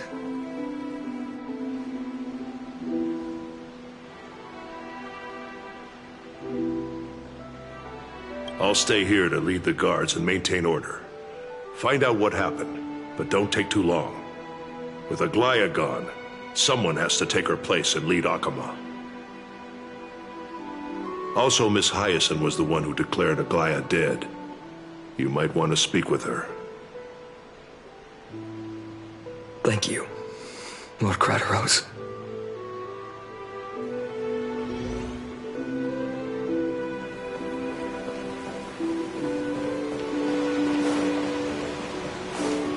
The baths are empty.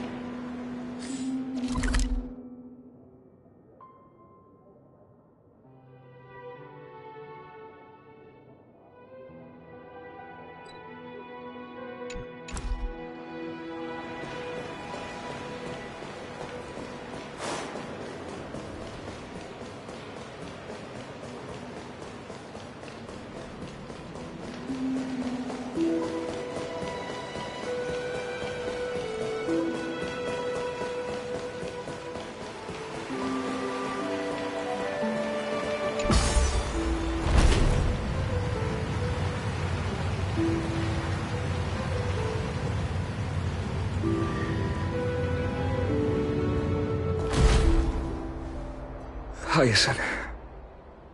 You're back. I'm fine.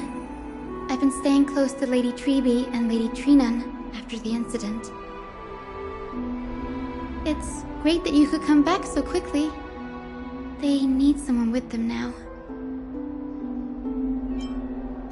Yes, we witnessed her final moments. I tried to treat her immediately, but even the sky's blessings. Declaring her death was the hardest thing I've ever had to do as a doctor.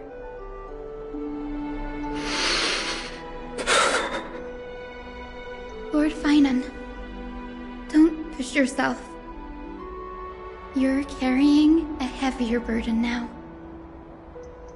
Please, don't fall.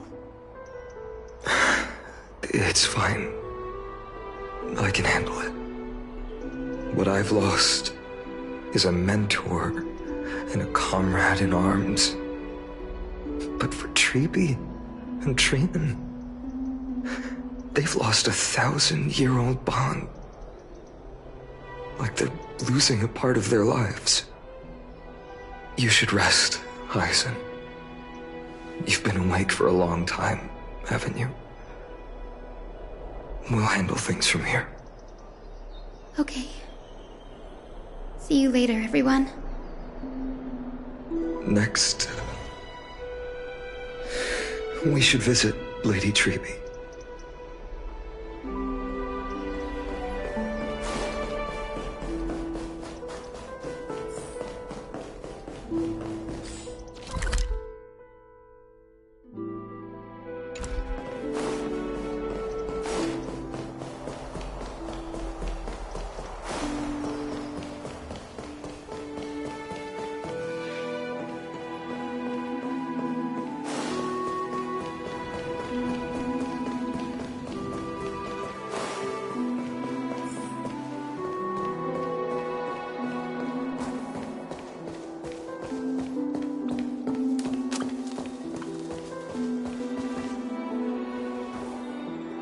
Snowy. Little Gray. You're back. Lady Treeby, Snowy, don't.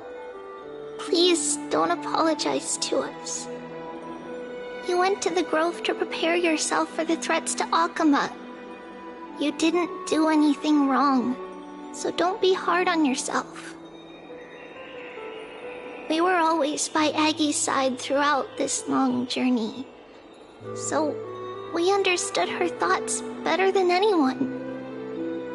She knew she wouldn't see the end of the Flame Chase journey, yet she gave everything without hesitation. For the future of everyone.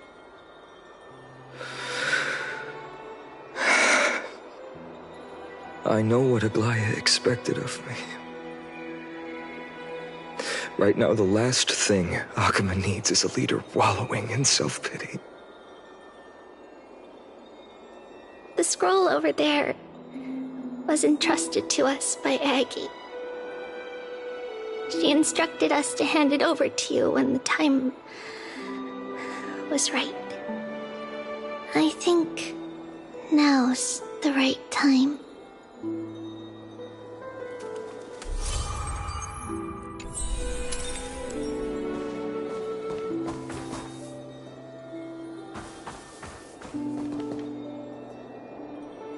Aggie, I still remember the taste of that oatmeal.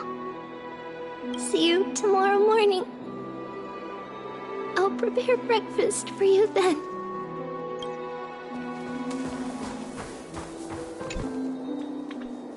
Vinan, my humble student, my trusted colleague.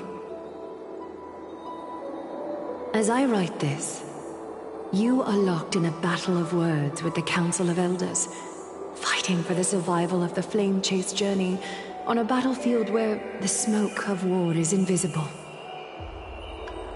I deeply regret and feel guilty for hastily pushing you and the Trailblazer into the debate.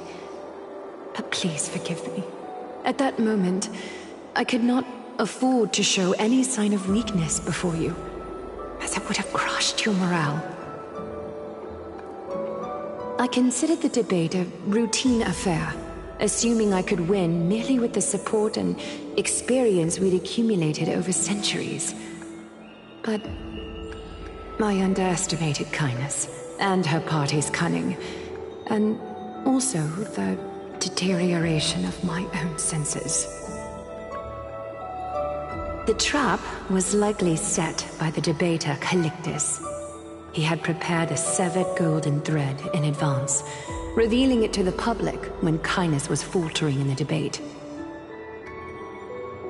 He claimed I was reading everyone's thoughts with the golden thread to cheat in the debate. I could have countered that low tactic in 100 ways, but my words slipped out before I could even think about them. With deceitful scoundrels like you in the crowd, I have no choice but to rely on the golden thread to keep watch over everything in this holy city. You can imagine the reaction that comment provoked. At that moment, I felt my time was running short. The divinity in this body might be eternal, but that is not the essence of me. I am a daughter of humanity, born of my mother, and I will die as a human. Realizing that my humanity was fading, I began to plan my exit. What kind of departure would not waste such a belated death? I have yet to find the ideal answer. But I knew I couldn't simply fade away in my sleep like anyone else. The serpents have always lurked in the darkness, terrified of their heads being cut off by the golden thread. If my departure were to be calm and uneventful, it would only lead to a swarm of those serpents emerging from their nests. Regrettably, a peaceful death is a luxury I cannot afford. I must feign weakness deliberately to make those serpents lose patience and act rashly. Just as they think they've struck and sunk their fangs into my heels, that's when I'll strike back, igniting the final blaze to burn away the threats hidden in the shadows. The blaze soaring into the sky might sow fear and confusion, but I have no worries about people losing their way. After all, Akima still has you to guide them, Finan.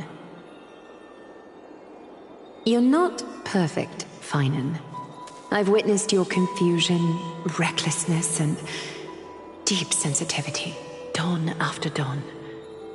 The heavy burdens of your past have always weighed you down, inflicting deep pain. Yet, in your way, you are perfect. You embrace everyone's imperfections, always ready to find the precious qualities hidden beneath their rough exteriors. Unconditionally. That might be what sets our Sky Father Kefili apart from other deities. They recognize the imperfections in their creations, yet still choose to shine their light on them, offering protection with unconditional love. Finan, while you zealously pursued strife, believing it to be your destined path, from the very beginning, my thoughts have never changed. You are the destined world-bearer of Amphorius, the gate to Amphorius' future. Go, complete the flame-chased journey of the prophecy, ignite the stars, and inspire hope in the hearts of humanity. I will be waiting at the end of the West Wind, looking forward to the miracle you will create.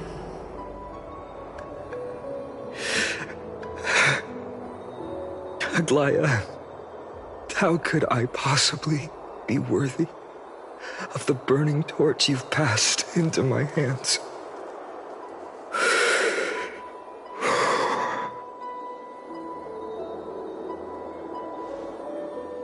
Dalang, can you do me a favor?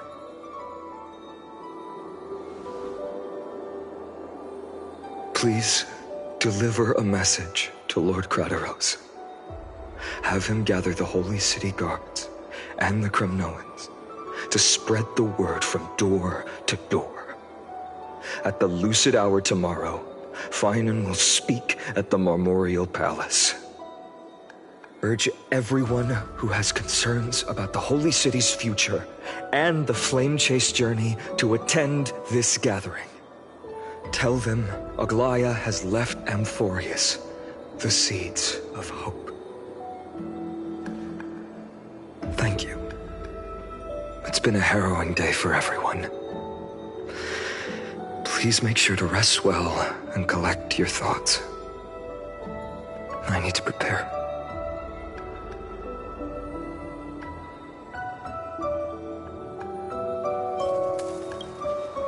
Cortonis, what brings you to Marmorio Palace? I planned to get everything settled before coming to see you. Is there something urgent, Cortonis? How are you holding up, I wanted to see. Better than I expected, you seem. There's no room for doubt anymore.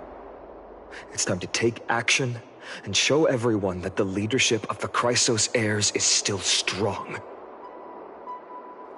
Right, your assessment is... Now, here, take this. Is this it? You've completed it. Dawnmaker. The name I've chosen for it. Before dawn, prepare for battle.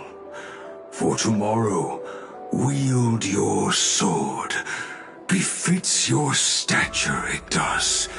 Chrysos heir. Dawnmaker. Unbelievable. You've never seen that black-clad swordmaster. Yet you've recreated this so precisely, just from what I described. Precise, your description. Imbued it with the power of dawn I already have. Guided by your will, gleam with golden flames, its blade will. Wield it, may triumph always be yours. Thank you, Cortonis. I will use this sword to protect the beings of Amphorius. Another thing there is. What's this? Stored here, the remnants of Aglaya's divinity are. This was her commission. Her death she had long foreseen. Can she still hear us? It's difficult to confirm. About divinity, we know very little. In this way, she wanted to be with you. Always. I understand. Let me keep it. With this, I'll have another constant companion by my side. May this world never have need for a deliverer. Someone told me long ago. But when the world dashed her hopes and fell into disarray, if she could see me now, leading from the front, rallying people against their destiny, she would surely smile.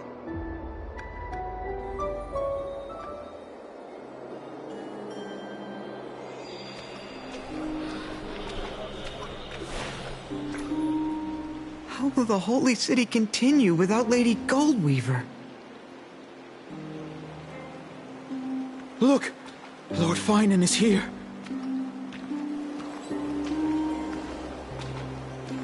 Will he step up to lead Akama?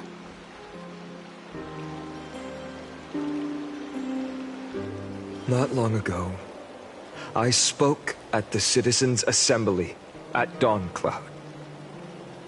I wrestled with every word, searching for the right ones to rally support and keep the Chrysos heirs' flame chase alive. In the end, I remembered a lesson from one of my teachers. In battles where words are weapons, outrage and blind passion often overpower reason. I followed his strategy. I painted my opponents as nothing more than pests, tore apart their character, and laid out their crimes. The strategy worked. I secured enough votes to achieve my goal, but afterward, there wasn't even a flicker of joy. I realized that apparent victory masked a deeper failure. In my pursuit of success, I fueled division and strayed far from my very purpose that led me to the Flame Chase journey. This journey was supposed to unify, not divide, to strengthen us, not weaken us. It was the gold thread that mended our rifts in the past. Some saw it as a means of surveillance, a tool of control. But no one can deny that it was Aglaya who held this city and even this shattered world together. Now she is gone. Yes, as you have heard, the demigod Aglaya, who guarded the holy city for a millennium, has indeed fallen.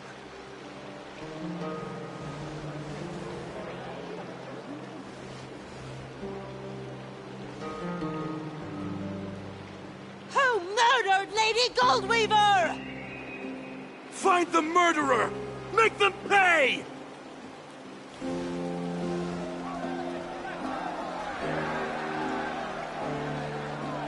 I felt the same as all of you initially. I wanted to stand here beside you, to condemn the sinners, to discuss retribution, and to see justice brought down upon them. But my perspective has changed.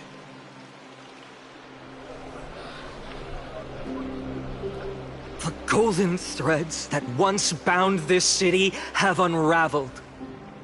Yet no one is celebrating their freedom from control. In the empty markets and bath chambers, one feeling lingers.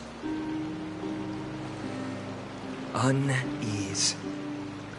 Deep down, we all know the last safeguard against the harm we may do to each other is gone. No divine power will protect us from the malice in our hearts.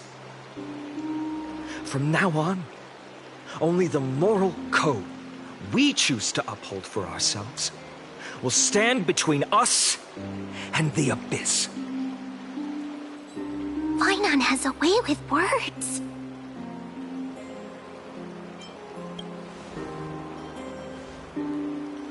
Indeed. The Flame Chase journey is nearing its end. With only one Titan left for the Chrysos heirs to conquer. Aquila! Before I rise to the skies, I challenge you. Cast out the shadows and malice within your hearts. Let your spirit shine brighter than the sky itself.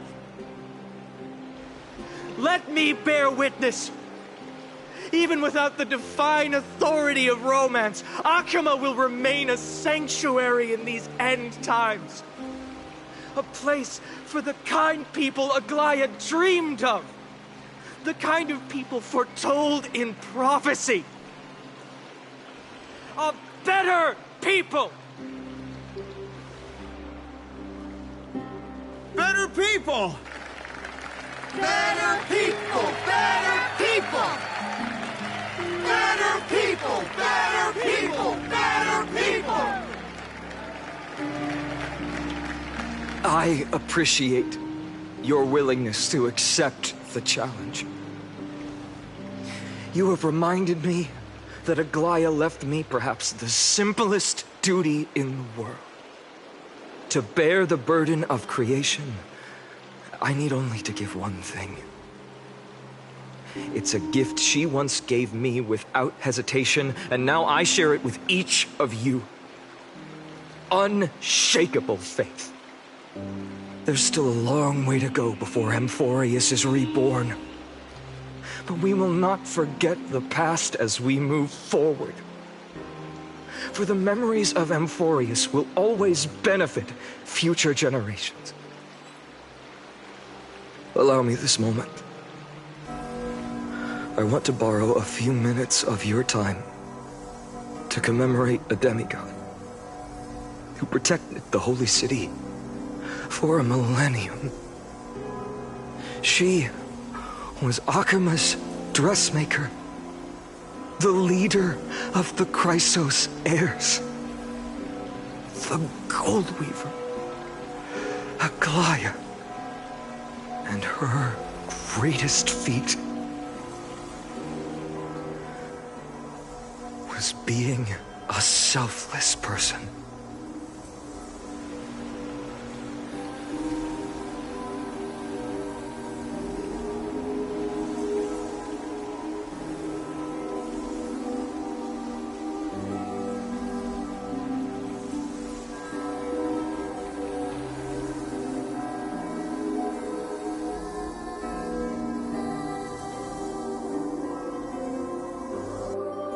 That singing sounds so familiar.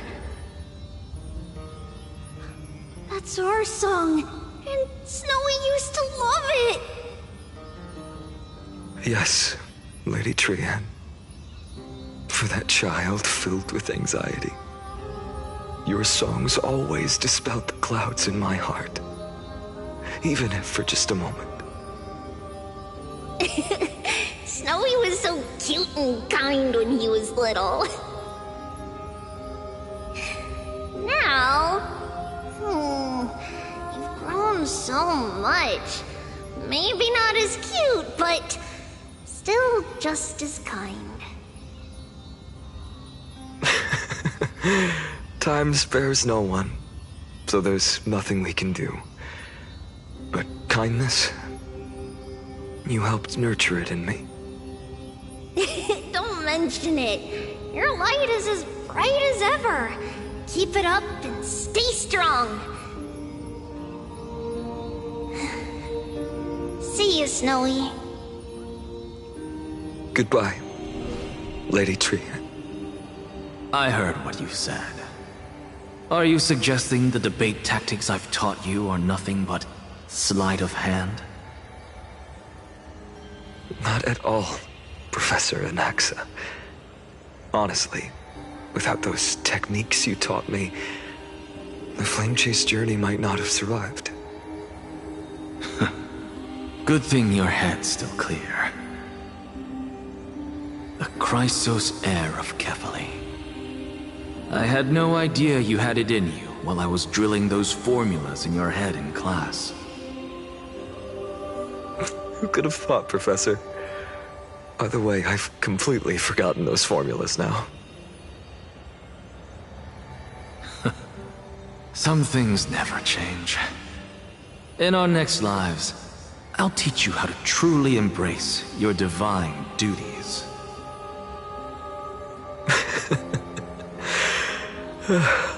I'll be waiting. Goodbye, Professor Anaxa. Miss Castros? Aren't you going to say something? Lord Finan, you have always been so approachable.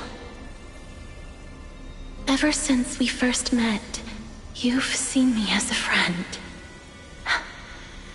It was the first time I understood what everyday friendship was like. But that's dangerous. Dangerous? Laughing and chatting with you, I sometimes forget who I am. And for someone with my kind of power, that's a real hazard. I hadn't thought of it that way. Sorry, I forgot to consider your perspective. Please, no apologies. Despite everything, Thinking back on the times we spent together makes me really happy. I feel the same. Goodbye, Finan. Goodbye, Gasteras. Aglaya. Remember, Finan, after completing the flame chase, leave the decision to initiate the miracle of Genesis to the Amphorians. The Chrysos heirs are the executors of the prophecy, yet they, the people, are the true masters of this world. Rest assured, I always keep your teachings in mind. The difference between a presumptuous hero and a tyrant is a fine line. Well said. You've got a good memory. It's late. Anything else you'd like to add? Anything else? Even in your imagination, I'm not one to show my vulnerable side. No worries. I've long understood how difficult it is for you to open up completely. Thank you for bringing me here, Aglaya. You saved me. Maybe what I wanted to save wasn't you, child, but this crumbling world. Goodbye, Finan. Goodbye, Aglaya. Did you forget me? Forget you? Like I'd ever. We aren't parting ways forever. You're just off to guard the gates at Castrum Kremnos. Let's not make this a tearful farewell. You know just how to make a person uncomfortable. I have a feeling we'll meet again in this lifetime. Let's have another showdown then. Deliver. That's very confident of you. I've changed since then. Have you seen this sword? It's a masterpiece freshly forged by Cartonis. A bold statement for a mere mortal who hasn't yet claimed the power of a titan. See you around, Finan of Ides Elysiae. It's a date, Mightimos. What a poignant, yet splendid journey. And it's still not over yet, is it? Yes, Cyrene. I was right.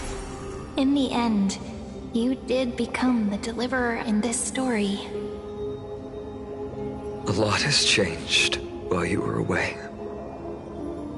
I've met so many people, and tried so many things. I've found new resolve.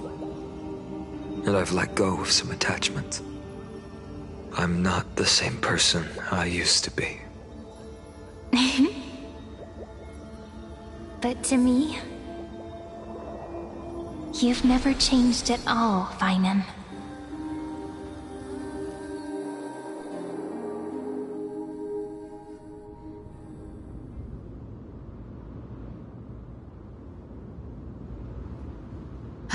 Dawn Cloud. This place holds so many different kinds of memories.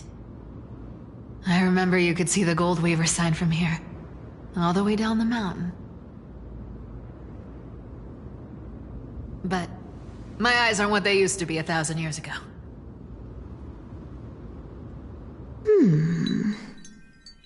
Cyphera, you... Seamstress.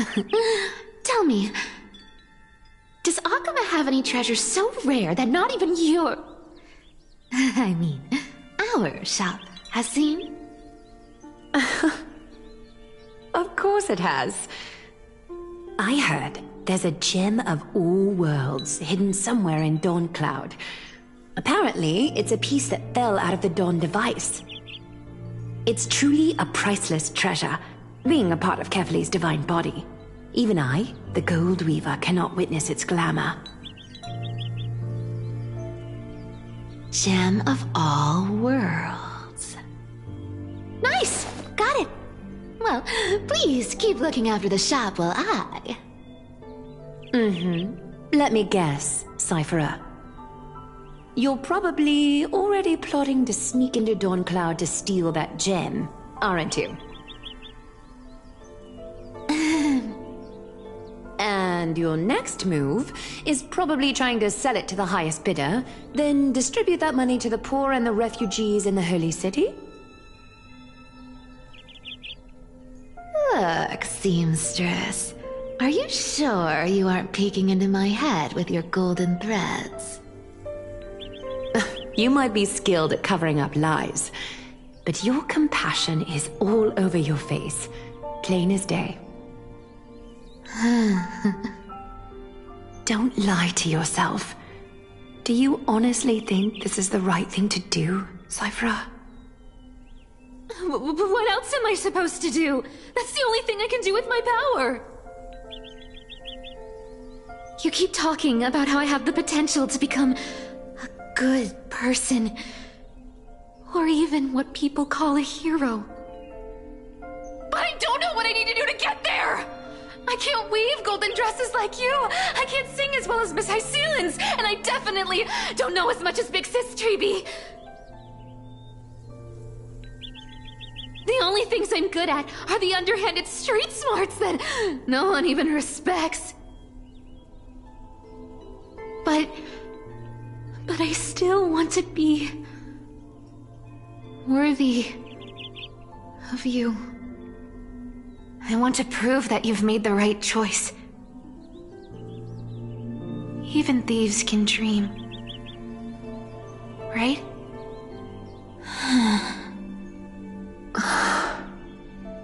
I know, Cypherer. I know. You are justified in your anger. Destiny is never fair. And your path is doomed to be even worse than everyone else's. You are fated to walk in the dark and bear the world's misunderstanding in this journey. But you have to believe that everyone in this world is unique in their own way. I am convinced that you're the only one who can bear the authority of trickery, even if you have to contend with the legendary 300 master thieves of Dolos. Aglaya. I just want everyone to believe that the world is beautiful, and that everyone is simple and kind. If only I could get everyone to believe that. Would that lie become reality?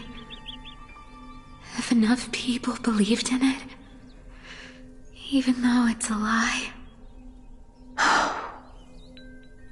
Lies will always be lies, Cypherer. But sometimes they can be more noble than the truth. Huh. Are you really planning to just stand there forever? Honestly, sneaking around doesn't suit you, Deliverer.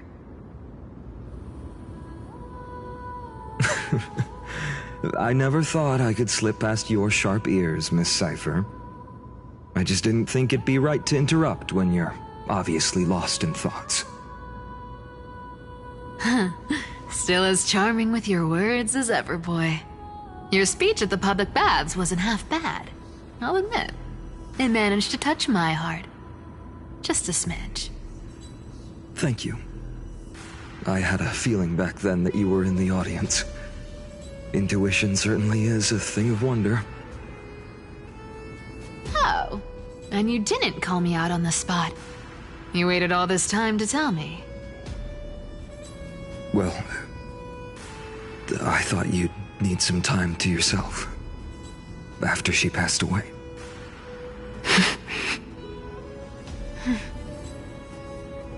None of your business. Enough small talk.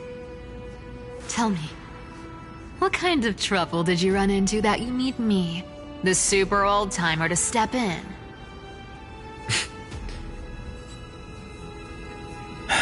We've only met a couple of times, but you've always gone straight to business.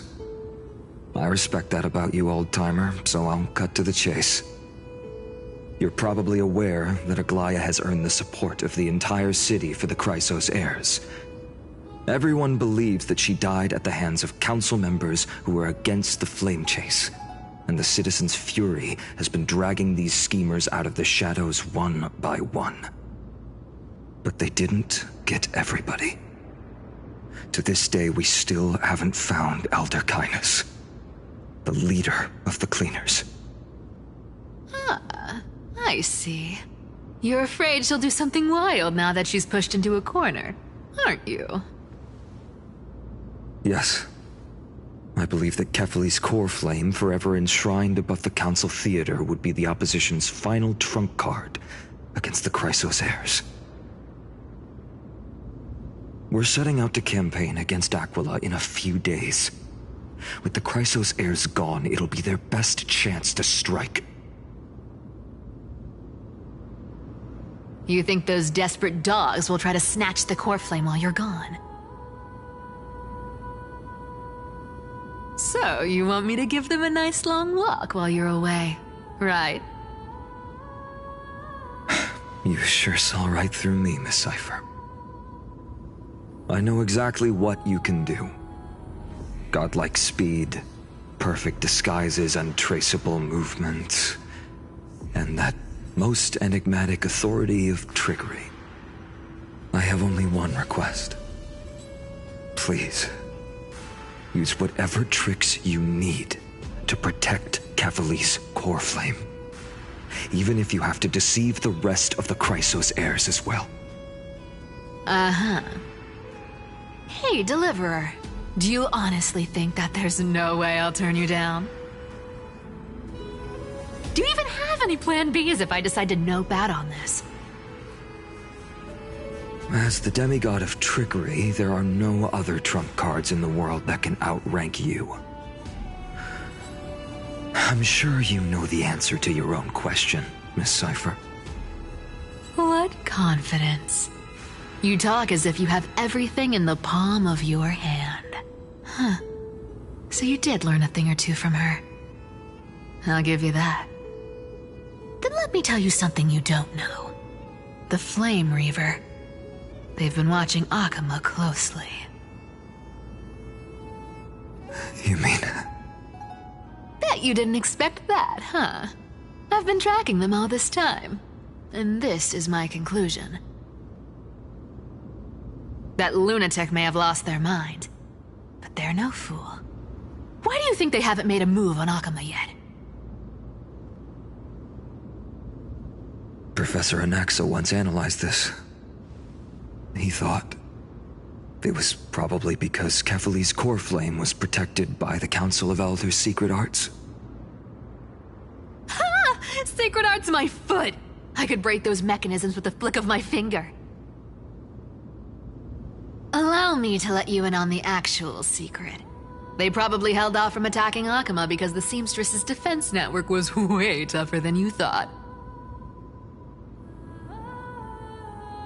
Now that she's gone, and you're heading out to the Eye of Twilight, with the city's defenses in shambles. What a dangerous situation we find ourselves in. But since you're the one who brought it up, I'm guessing you already have a solution in mind. Just look how ridiculously calm you are right now. But you guessed it right. Consider this a 2-for-1 deal. I'll keep that lunatic entertained on top of protecting Kefali's core flame. You owe a big favor after this. You have my deepest gratitude. That Flame Reaver's power is truly unfathomable. Please be careful. Don't forget, Deliverer. There's a fundamental truth in this world. Cyphera will always get the last laugh. No need to worry about a demigod. I'll do my job. So you need to make sure you don't die before you pay me.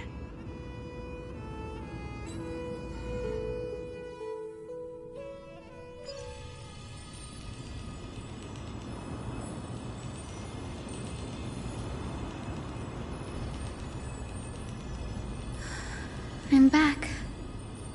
I've been trying to stay away from here since the Black Tide destroyed the grove. And through that, stay away from the memories that might make me sad. But the wind keeps pulling me back. Maybe that's the Twilight Courtyard's duty, after all.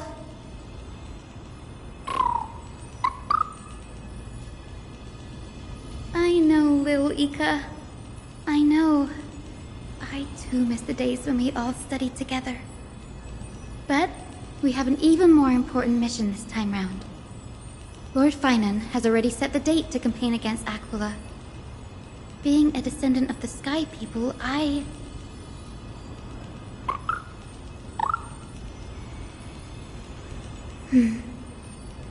You're right.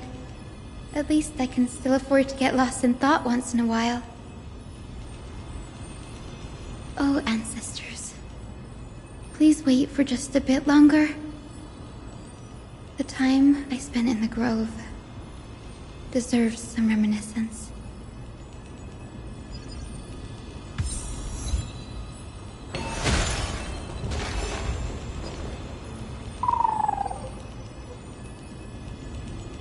This was where Professor Anaxa gave us the lesson.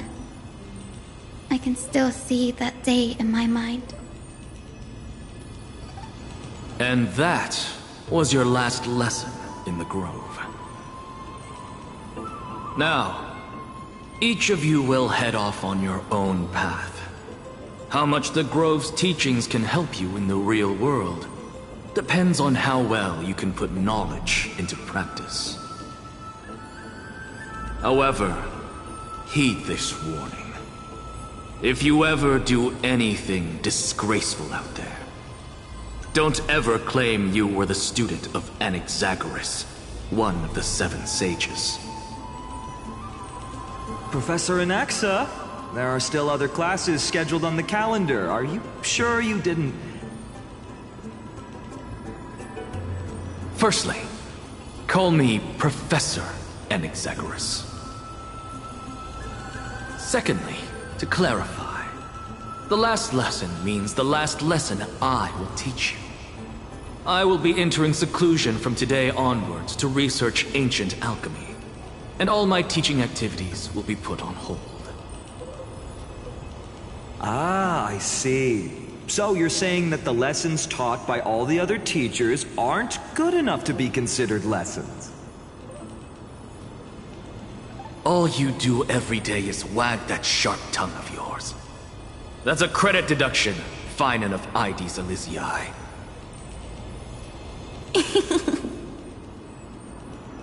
I have nothing left to say. Next. Please wait, Professor.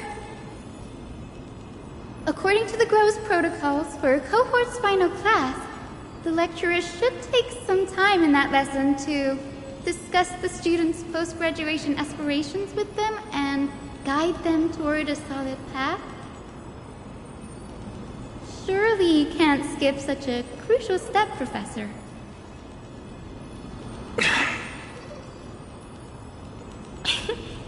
The teaching assistant, Miss Hyacinth, is truly Professor Anaxa's nemesis. Fine. Since Hyacinthia insists on this, let's go through the process. Since some of you are so eager to speak, why don't we start with you, Finan of Ides Elysiae? What is your post-graduation aspiration? Me? Well, it's not exactly an aspiration, but the only thing I want to do is to protect the people I care about. I see. So you want to be a hero? How boring. Next. I didn't say...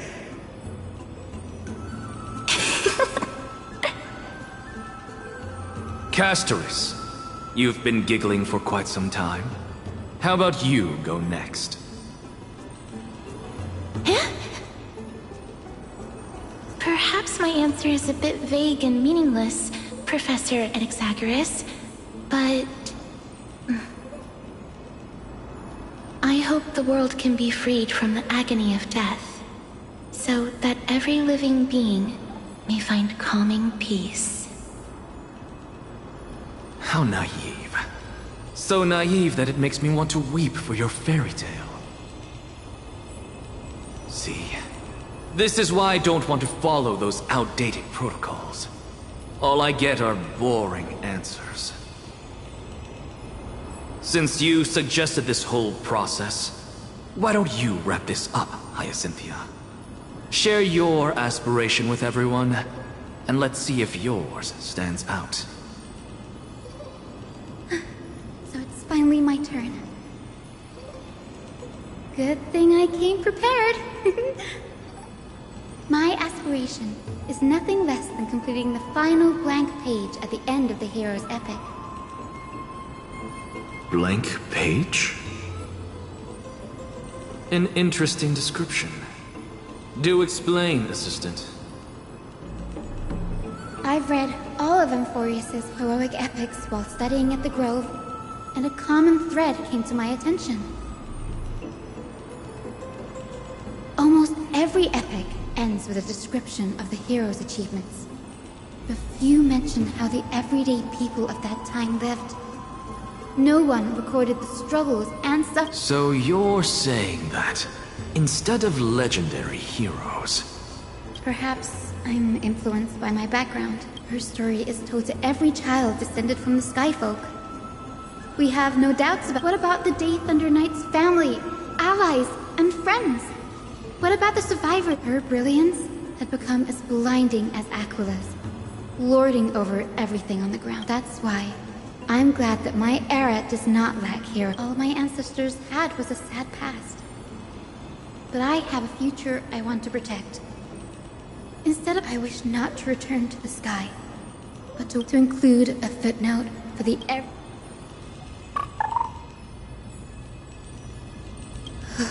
I'm getting embarrassed from remembering how I said all that. But my beliefs have never changed. Now I really have a chance to stay behind the hero's front line and realize my dream. Denny! What are you doing here?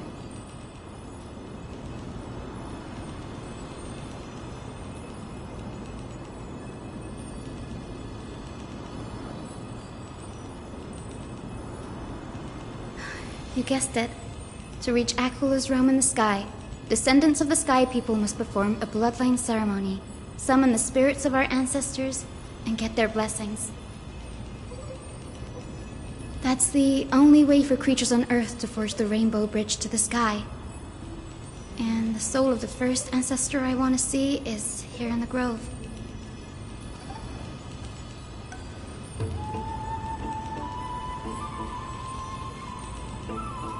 Don't worry. I have little Ika with me. You will protect me, won't you?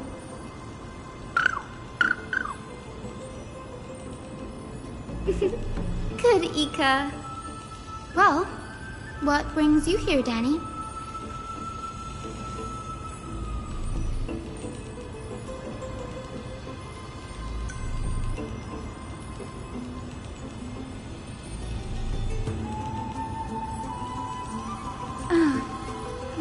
Right.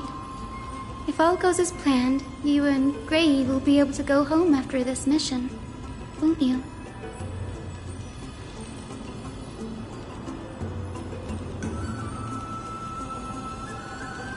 Oh? Could it be that you too have some kind of hidden powers to make prophecies now?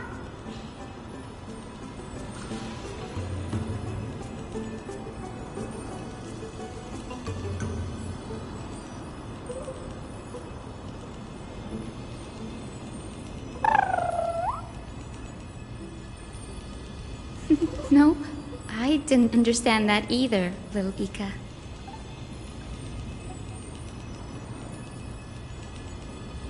Since we've already met up, why don't you come with me, Danny?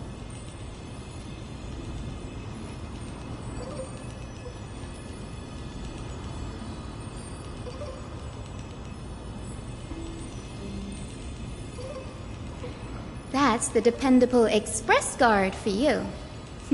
So, shall we get going?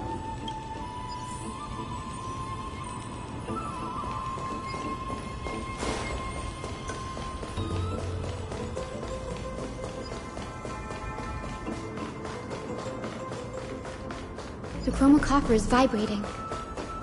There must be memories of an ancestor nearby.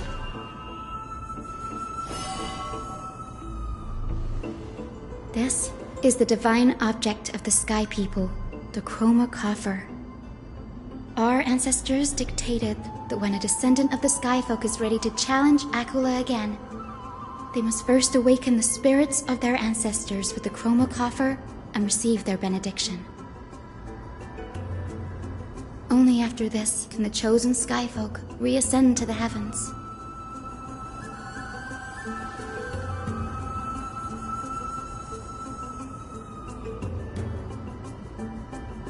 Very prudent, wouldn't you say?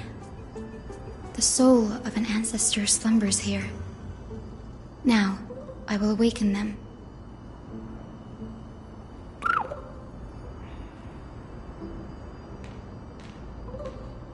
I am Hyacinthia from the Twilight Courtyard, a descendant of the sky who has inherited the time has come to fulfill our clan ancestor. Please.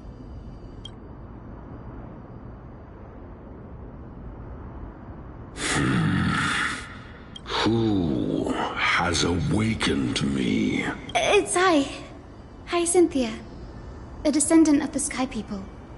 I apologize for interrupting your slumber. You are Lord Crispus, aren't you? I've read your story in our family tree. You were a righteous judge who vindicated many who were wrongfully accused. I never imagined someone in this era would still remember my name.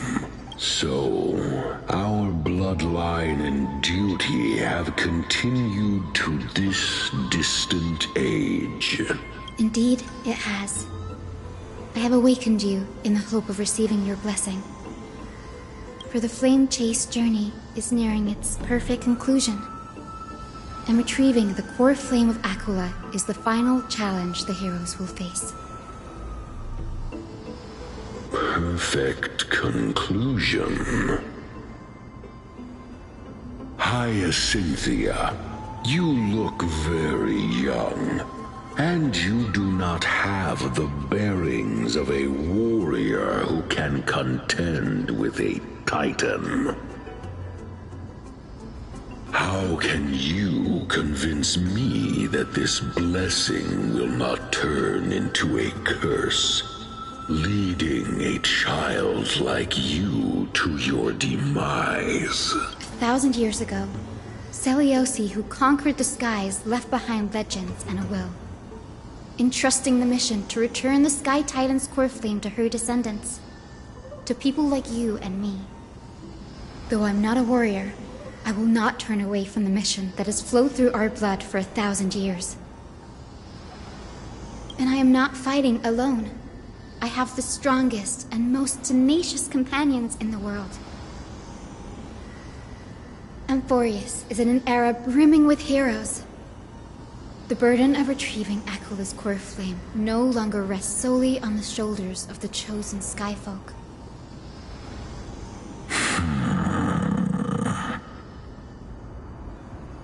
I now wield the power of healing. I aim to mend the fissures in the sky and heal the wounds of the people. I desire to define the mission of the Skyfolk in my own terms, to conclude the vigil that has spanned millennia.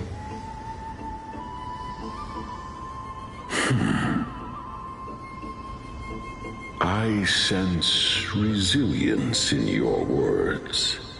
Not an outward resilience, but something deeper within.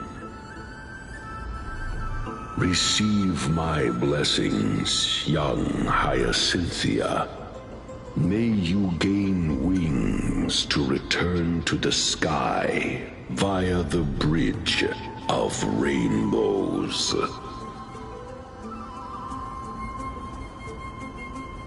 Thank you for your trust, Lord Crispus. We won't let you down.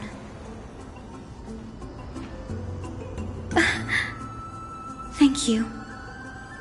My ancestors were all pretty strong-willed people. It won't be easy convincing them. I've run through these upcoming conversations in my head more times than I can count.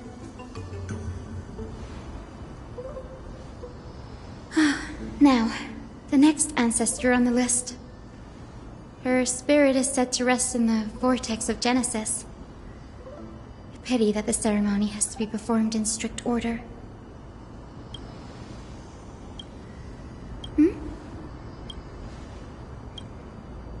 Oh, I remember. I didn't expect you to keep at it this long. That's so like you, Danny.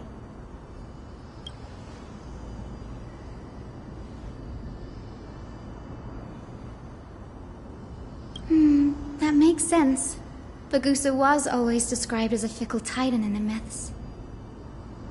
Since you're offering, then let me put your skills to the test, Danny.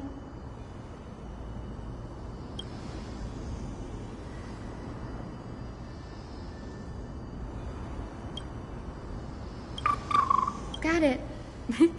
I'm counting on you, Danny.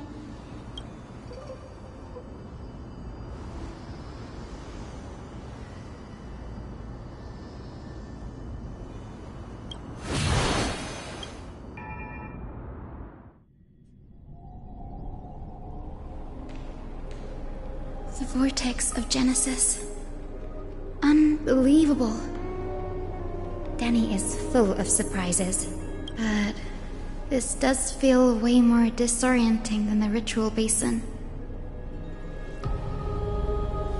Wait, is Lady Treeby here too? And who is that next to her? Oh, I think I know who that is. Do you have to go already, Syphi? It's been ages since you were last in Akama. You could have taken some time to rest, and we could have caught up. That's alright, big sister Treeby. I've gotten used to life on the road. Staying in this bustling city actually feels off. Besides, your prize student gave me an incredibly tough mission to handle. Cut Snowy some slack, Syphi. He's still so young, yet he's shouldering all the responsibilities Aggie left behind. Besides, Snowy's not the kind to ask for help lightly. Since he came to you, it means you're the best person for the job. You really spoil him, big sis Treeby. Guess I'm past the age for someone to look after me. Syphi. Just kidding. I get it. That deliverer boy does have a certain charisma about him. It reminds me of Aglaia in her prime. Anyway, I'm about to head out. Oh, big sis Treeby, before I go, got a little gift for you. Well, didn't expect you to be so thoughtful. What's in it? That's a part of the game too. If you want to see the full picture of what's inside, you'll have to wait until nightfall. A gift with a mysterious twist? Seriously? Huh? Looks like we have company. Lady Treeby, and this graceful lady must be Miss Cypher. I'm Hyacinthia from the Twilight Courtyard. Everyone calls me Hyacinth. Pleased to meet you. bright and cheery as a lamp. Well, hello there, pink child. I'm Cyphera from the long-fallen city-state of Dolos. As for the rest, it's all in the history books, so I don't need to repeat it here. So, you're from the Twilight Courtyard. Does that mean... Yes, I'm a descendant of the Sky People, the Chrysos heir about to take over the authority of Sky. Whoa! That's unexpected. I figured Celiosi's descendant would be, I don't know, taller, stronger. Don't judge a book by its cover, Syphi. Cinny is a master of her craft. She's the most skilled and dependable physician in all of Amphorius. Don't worry, Lady Cypher. I may not be as strong and warlike as Lady Celiosi from 1,000 years ago, but I'm confident I can carry out the mission of the Skyfolk. All this talk about missions, you're making it sound way too serious. You've got to look out for yourself, girl. Don't push yourself too hard. I'd hate to see that cute face all scratched out by Aquila's claws. Syphi cracking jokes? Looks like you haven't forgotten what Aggie said all those years ago. Anyway, I've got a mission to handle, so I'll get going. Good luck, Miss Hyacinth. And if things get tough, just let that deliverer take the lead.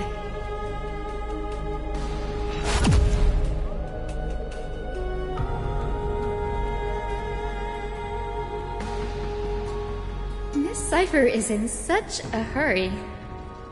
Don't worry, she's always been like that. It's good to have her back in Akama lending a hand. Well, enough about her for now. You're here because of your mission, aren't you, Cinny? It's the perfect opportunity for me to go and tuck Syphi's gift away somewhere safe. The Vortex of Genesis is all yours.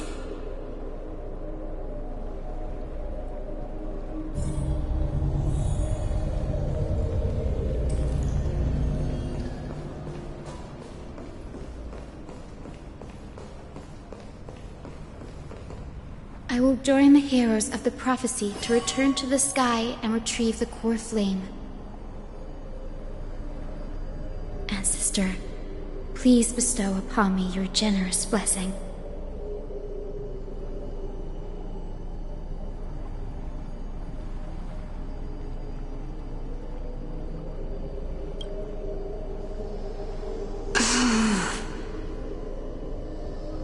Child, what brings you before me? Could it be you're a descendant of the Sky People? Yes, I am Hyacinthia of the Twilight Courtyard, the successor of the Sky People's flame chase duty. You must be Gem Electra. Legend has it that during the Chrysos War, you led our people to ally with Akama and held back the Kremnoan forces. It was your victory that earned the Sky People a place in the Holy City. Hyacinthia, you seem well versed in our clan's history. And this is the Vortex of Genesis? It is. Look, 10 stars have already been lit. The Chrysos heir's flame-chased journey is nearing its end. Are those the core flames of Fagusa and Giorios? Does that mean Hycelans and the Mountain Dwellers successfully carried out their duty? As fellow pillars of Amphorius, who would have thought that Sky's duty could only be fulfilled after 1,000 years? It's because Sky shelters all beneath it. If it were to shatter, the world would fall apart with it. That's why Lady Aglaya made the core flame of Aquila the final step in our campaign. Aglaya? Is she still on the flame chase journey after 1,000 years? Unfortunately, she has recently left us. But you're right. She was indeed still guiding the Chrysos heirs forward. Incredible. That girl actually managed to endure the merciless erosion of time, and lasted for so long. Answer me, Hyacinthia. Since you recognize me, you must have also read my writings, no? Every record regarding my lineage is etched in my memory, including your words. In that case, you're probably aware of the prophecy I sought from a certain Trebios. Yes. At the end of the Rainbow Bridge, the Sky Folk will mend dusk and dawn. But unfortunately, no ancestor has ever been able to truly decipher its meaning. I see. Yet, Trebios' prophecies never fail. Perhaps you'll be the one to witness its fulfillment, child. May the prophecy lead you to a gentle fate. Thank you, Lady Ectra. Whatever fate the prophecy holds, I'll face it head-on.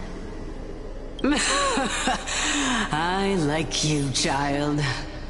I wish this conversation could go on a little long. Take my blessing, Hyacinthia. But your resolve has touched me. If Sky's divinity is fated to pass on, I hope it incorporates your optimism and... Your blessing is a treasure.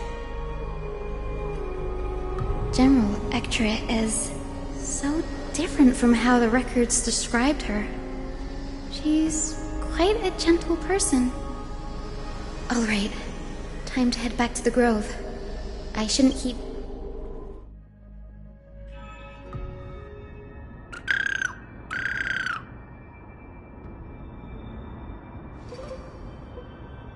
It went great. Your spirit water art was a huge help, Danny.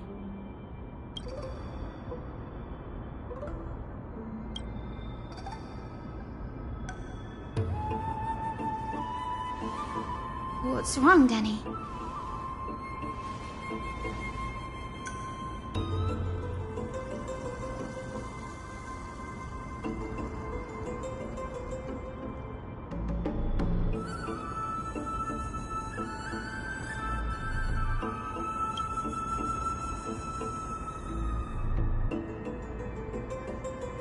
You've always been a bit of a sensitive soul, haven't you, Danny? Lady Trinan deciphers countless prophecies every day, and this one's just another among many. Don't worry too much about it. Come on, Danny. Don't look so gloomy. We're gonna have to take a long trip for the final visit to the ancestors.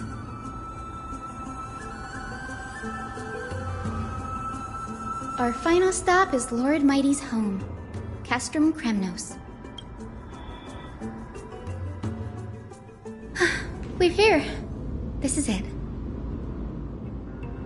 Lord Mighty has been fighting the Black Tide here, alone day after day. I'm worried about him.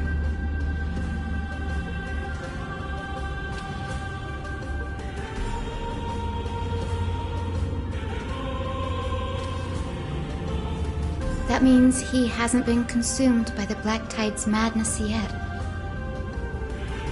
We're here to complete an important mission. We shouldn't interfere with this battlefield. Don't you agree, Danny? There. That sleeping spirit. Yes, my grandmother Jacintha was a warrior. She represented the Twilight Courtyard in the Kremnos Festival. She fought her way through every challenge and reached the final stage of the Kremnos Festival. She was just one step away from securing a peace treaty for the Skyfolk, but was ultimately defeated by the champion warrior of that time. I've never looked too deeply into the details of such ritualistic violence. The scroll simply described it as a glorious duel. But behind the glorious duel was a tragic end. Not long after the festival, my grandmother's injuries worsened, and she passed away far from home. This prophecy tablet was left here by the Kremnoans to honor her final wish. Her death marked the final collapse of the Twilight Courtyard, already fragile under the shadow of war.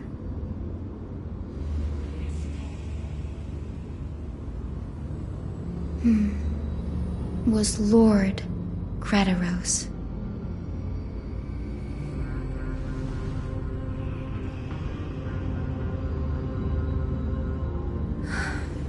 Seeing him lying there, gravely wounded, bleeding out, I can't put what I felt at that moment into words. But when I heard Lord Kratos took that fatal blow to protect Lady Trianne, all those tangled feelings faded away.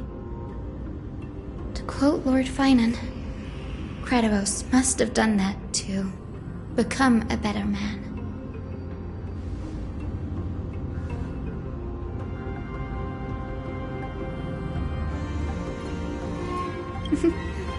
You're getting better at this, Danny. In her final diary entry, my grandmother wrote that when the moment of destiny comes, a descendant of the Sky People would deliver the message of their departure to her spirit. I wonder what she'd think when the one awaking her turns out to be her beloved granddaughter.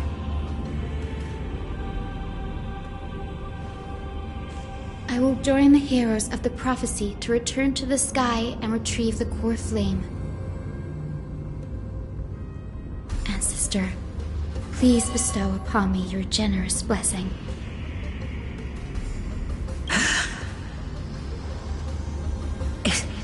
Is this the world of the living?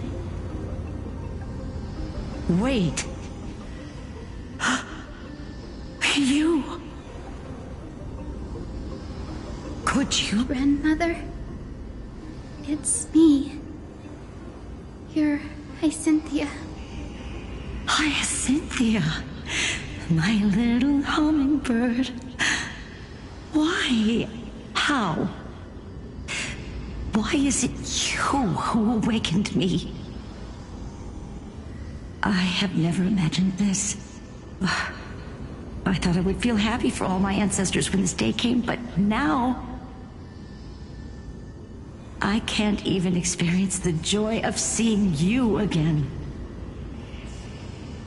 Do you remember that you and Father took me to my very first sky ride when I was 8? Back then, you wanted me to pick one accessory out of 4. The sun crown representing nobility, the storm bracelet symbolizing strength, the ice ring embodying wisdom, and the radiant pendant signifying kindness. Grandmother, do you remember the one I chose? You spoke an innocent little prayer, infusing a faint thread of light to that modest pendant. Yes, and I remember how surprised you were. In all those centuries, no other child of the Sky People had ever made the same choice I did. Hyacinthia, there was a time when I thought you were a timid child. You never had much interest in swords or battle and had no relation to that fiery determination and strength in our blood. Yet I've told myself, that's not a bad thing. If my hummingbird could live her life in kindness and optimism, then it'd be a good thing. I never thought the burden of retrieving the core flame of Aquila would fall to you. Don't worry about me, Grandmother. I believe what makes someone a Skyfolk isn't just outstanding strength, but the capacity to shape the world. When the world cried out for a hero to challenge the gods 1,000 years ago, Zeliosi stepped forward and began the flame-chasing era. And now, as the flame, isn't it poetic? If your mind return to the sky... Grandmother. Speak, Hyacinthia. Before you go... Then listen closely, my... 4 millennia, a century of the Christ, until... Pierced through the smoke and Aquila... Those struck blind. The Chrysos to her left was to her right was the one warrior, and the Titans' every roar. The wounded Titans in the final moments of the battered hero of the Titans' the fear and pleas of Zeliosi. She merged with my descendants.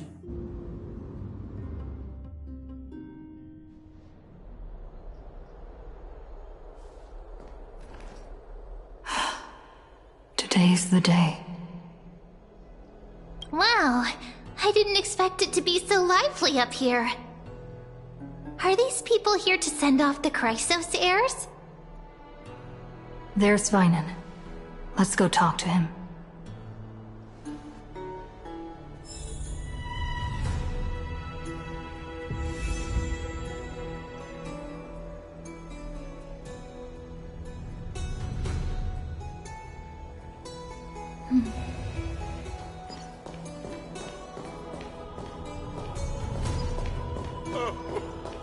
Carefully on high. I know this is a big ask, Namazani. I hope you understand. Please don't say that, Lord Finan. It's an honor for us to be entrusted with this task. Go then. Let's hope our concerns don't come true. I hope you all return safely, my lord.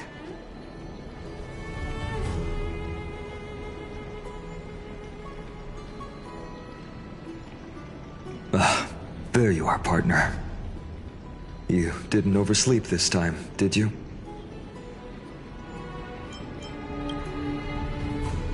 Since you're here, make yourself comfortable. You can take a nap while we're waiting for everyone else. Ready, comrade? If all goes according to plan, this could be the last battle where we fight at each other's side. If the curse separating Amphorius from the world beyond the sky is truly Aquila's doing, then you'll be able to return home after their fall.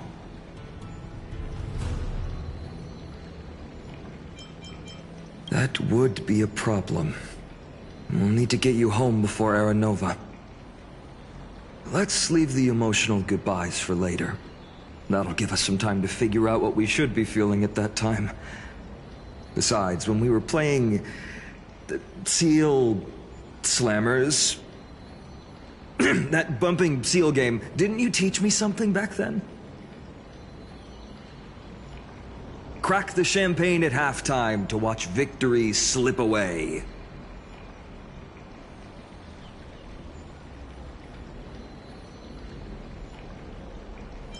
The last mile is the hardest. That's from Dan Heng. Same principle, just more elegantly put. Hey, speaking of Dan Heng, where is he?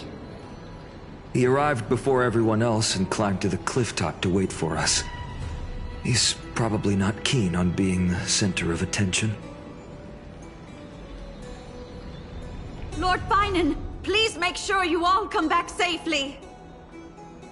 Please defeat the indifferent Eye of Twilight and restore compassionate sky to Amphorius. Thank you all for your blessings. Rest assured, we're fully prepared. But I'm not the main attraction today. Please don't hesitate to cheer for Miss Hyacinth when she arrives. Miss Hyacinth, the chosen daughter of the sky, the pride of the Twilight Courtyard. She's not just the pride of Akama, but all of Amphorius as well. And furthermore, While the Flame Chase journey is led by the Chrysos heirs, it's not just those chosen by Aglaya who contributed to it. Let's extend our gratitude to the 2 warriors of the Outlands who bravely stepped up and risked their lives for those they've never met. Hero, your saga will be chronicled in epics and celebrated across the New World. Warrior from the Outlands! Endowed with the might of Orynyx, the vanguard of deliverance!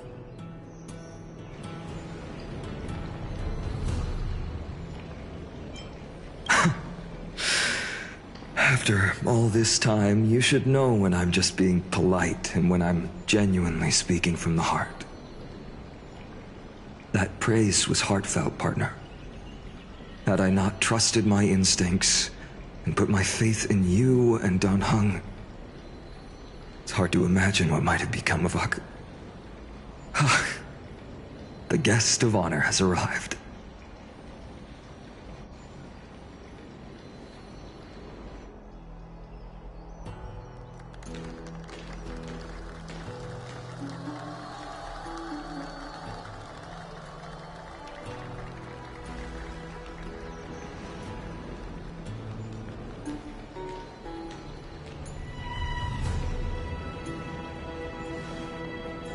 People of Akama, I've been blessed by the ancestors of the Sky People.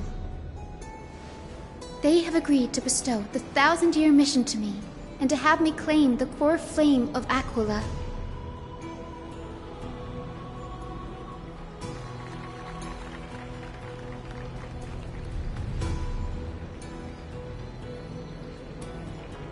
Today is the year 4932 of the Light Calendar.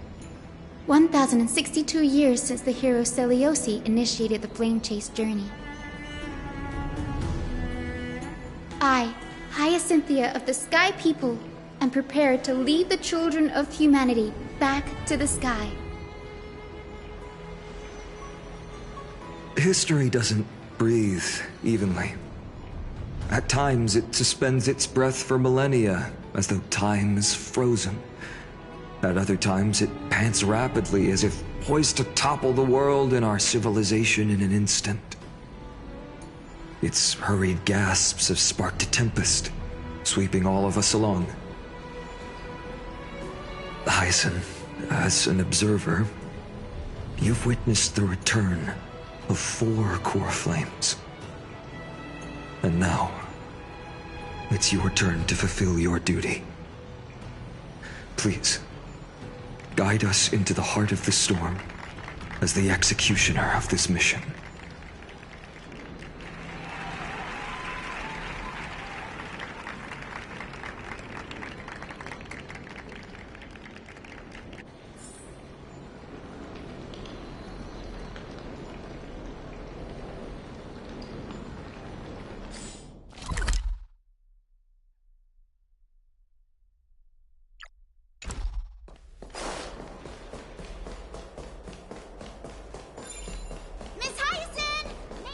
Splendid gods.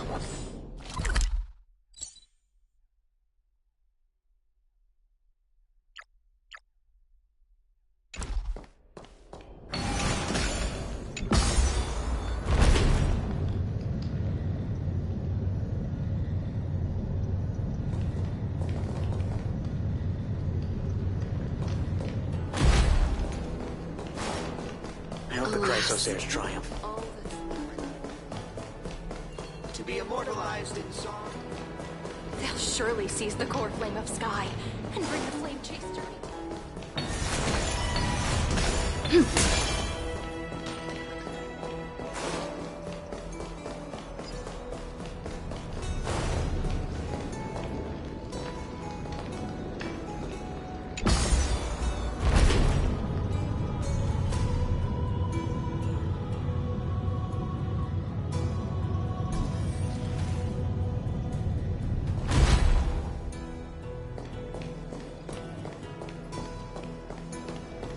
Thanks for waiting, Dan Heng. The team tasked with conquering Aquila has finally assembled.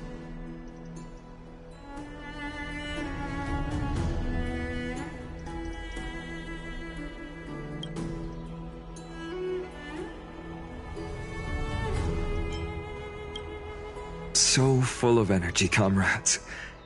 Seems I chose the perfect day. Hyacinth, it's all yours now. Legend tells of the Sky Folk once divided into many tribes. The Sun Folk worshipped the sun. The Rain Folk were devoted to storms. And the Winter Folk waited for signs in the snow. Our ancestors lived under Aquila's light. Yet they were blinded to all but one color. They forgot that the light that illuminates the world is made of countless different colors. That's why the rainbow is my favorite, for not only does it reflect the many colors, it is also a bridge. And I want to use the Rainbow Bridge to link everyone's hearts and give hope to every soul on Earth. Ancestors, with the rainbow as your guide, lead me back to the home of the Sky Folk, a land we have not seen for 1,000 years.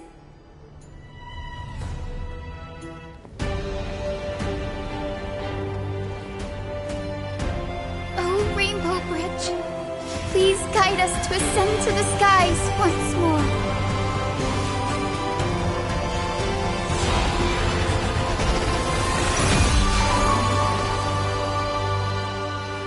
Friends, let us soar together.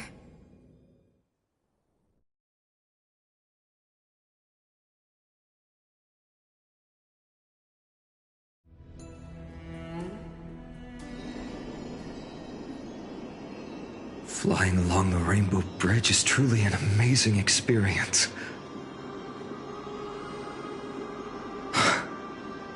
The Eye of Twilight. It's the legendary sky fortress of Aquila. I never imagined that one day I'd be able to step foot on it. My ancestors once built a magnificent civilization among the heavens. The Eye of Twilight, which we are standing on, is the home of Aquila and the heart of the city-state in the clouds. This must be where the hero Selioce stood when she challenged Aquila and began the first step of the flame chase journey. We are here to end the journey she began. Yes, what we must do will not change, no matter how much of the legends are true. According to historical records, the civilization that worshipped Aquila once mastered advanced technology, which made their strategically located Sky Castrum the only force that could face Castrum Kremnos head-on in the Chrysos War. But they were divided within. The frequent wars started by the Chrysos heirs drained their power, especially after the prophecy descended. In the end, they had to hide among the clouds, far from the conflicts raging below. Apparently, the division was between the two most important sky tribes, the Sun Folk and the Rain Folk. And Selioce's frustration towards the endless strife among her people made her turn her spear towards the Titan above. After driving the enraged Titan to the brink of defeat with her two-winged companions, they all vanished somewhere in the sky. Her achievements were unparalleled, even if later legends exaggerated the details.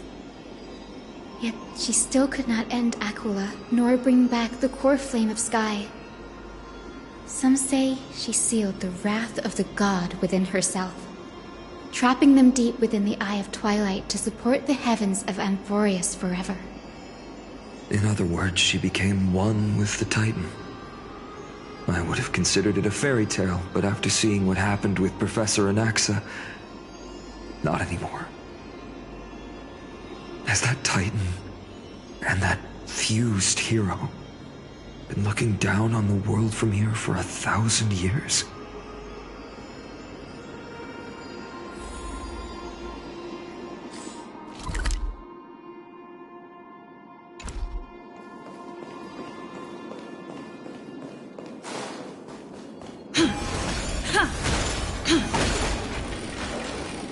It's been so long. Maybe the Eye of Twilight has already turned into ruins.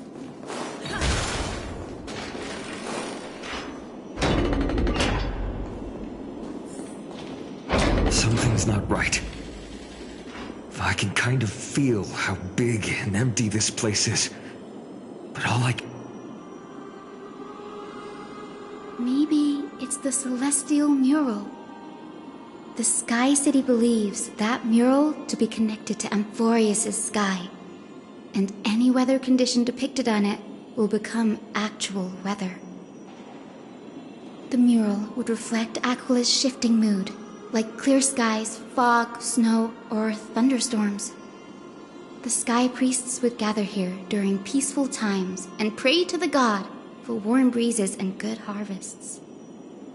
To put it in words that Gray and Danny would understand, just think of it as a massive screen. In any case, exploring in the dark is never a good option. If we could light up the mural, that really conspicuous device.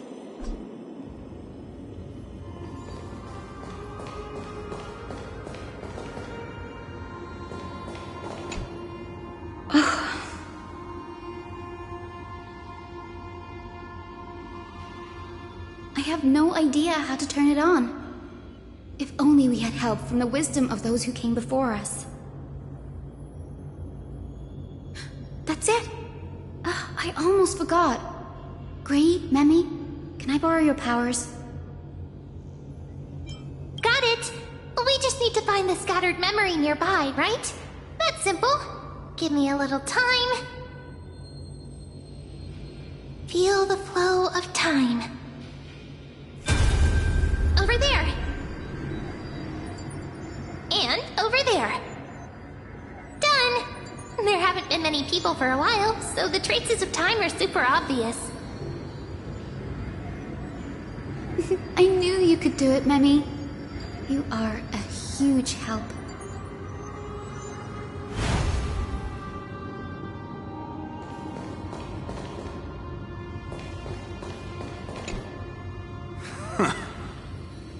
The great Aquila has already left a mark of their manifestation on the golden clouds. The gods' choice is clear. Only we, the Sunborn, are the true heirs of the sky. This war is destined to end in the victory of the Sunfolk. May the Eye of Twilight never close. May eternal daylight embrace the land! Left a mark among the golden clouds. Is this referring to the celestial mural? But we can't see anything right now.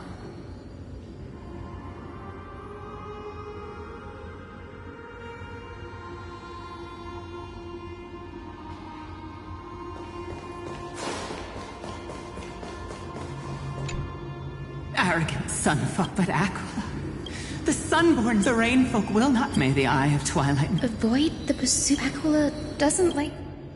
It is, as the rumors said. The Sky Castrum was far from united. My guess was right. This venue is indeed where celestial rituals were performed. Memi, can you retrieve even more memories? No problem at all. Here goes. There we are! Wind, snow, rain, shine. In the name of the sky's 100 eyes, I bring celestial phenomena upon the world. The turn of dawn and dusk, commanding the celestial globe. Awaken, celestial mural. Stop, foolish Cloudborn! How dare you tamper with the celestial globe and distort the weather? This is blasphemy! The Titan bequeathed the celestial globe to our ancestors, so that we could divide the light and dark equally between day and night, so that all things could grow beneath the celestial phenomenon they preferred. But the Sunborn have asserted control over the celestial mural. And now the days are endless, subjecting the land to drought and burning. The land? How can storm clouds hit your character? You! What are you trying? Fanatics whose minds have been muddled by the heat. By Aquila above, meet your demise!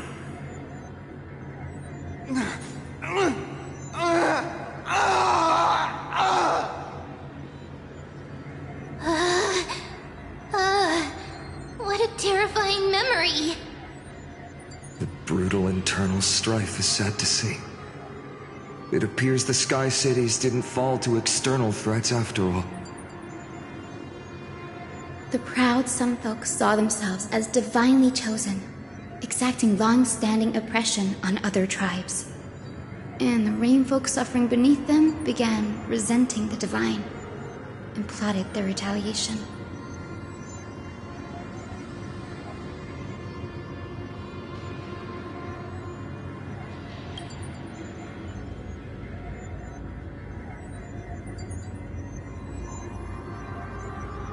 No matter the era, conflict among humans is destined to persist. Having witnessed the actions of Kindness and the Cleaners, it isn't so hard to understand this piece of history. I can't judge who was right or wrong, but when the box of misfortune is opened, no one escapes unscathed. The hero Celiosi. How did she view the ancient feud between the Sun Folk and Rain Folk? The legends focus on her god-slaying expedition, but are hazy on the fall of the Sky Denizens. Perhaps I can piece together the true face of history here. One step at a time. Do you remember the verse that Rain Folk sang, Hyacinth? Perhaps that's the key to unlocking the celestial mural. Yes, I already memorized it. Now, shall we try to wake it up?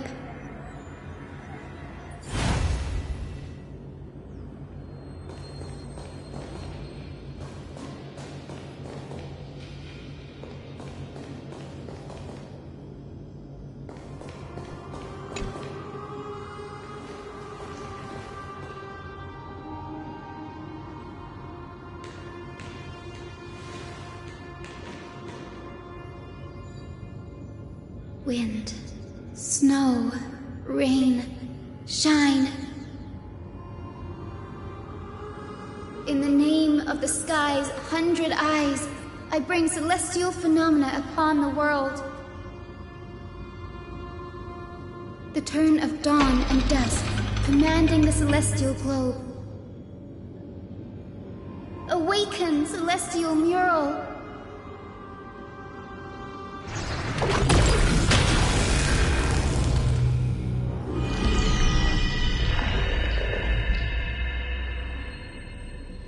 Golden clouds, blazing radiance. What a breathtaking scene.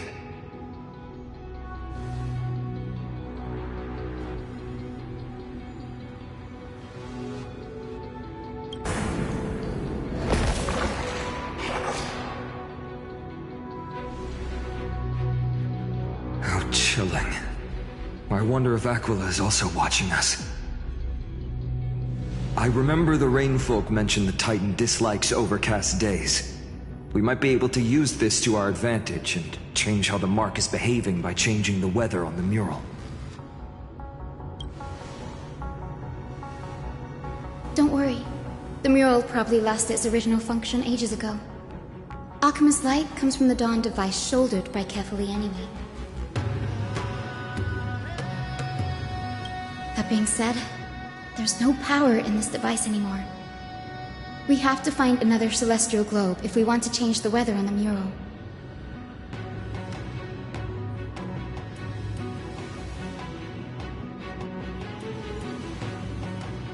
There! That circular device. I'm quite familiar with it. That's a west-winged compass of the Twilight Courtyard.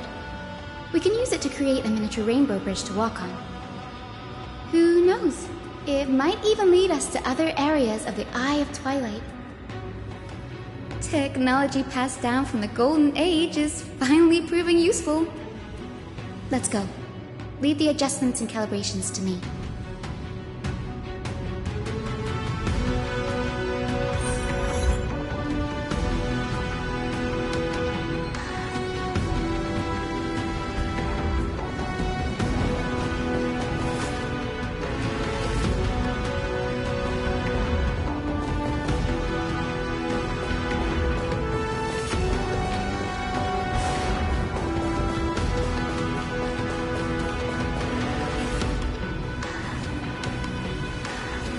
Boiling pool of gold, said to be the energy source that powers the Eye of Twilight's divinity. You should watch your step as you walk. The mechanical structure is a bit different from the one used in the Twilight Courtyard. How should I put this? It's a little more complicated. Can you handle it, Hyacinth? This might take a while, but I think I can manage.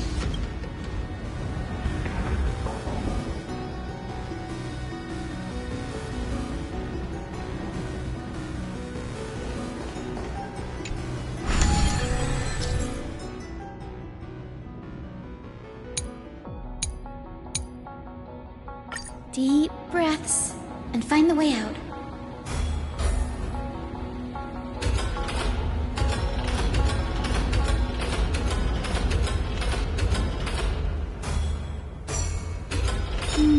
I think this should be right.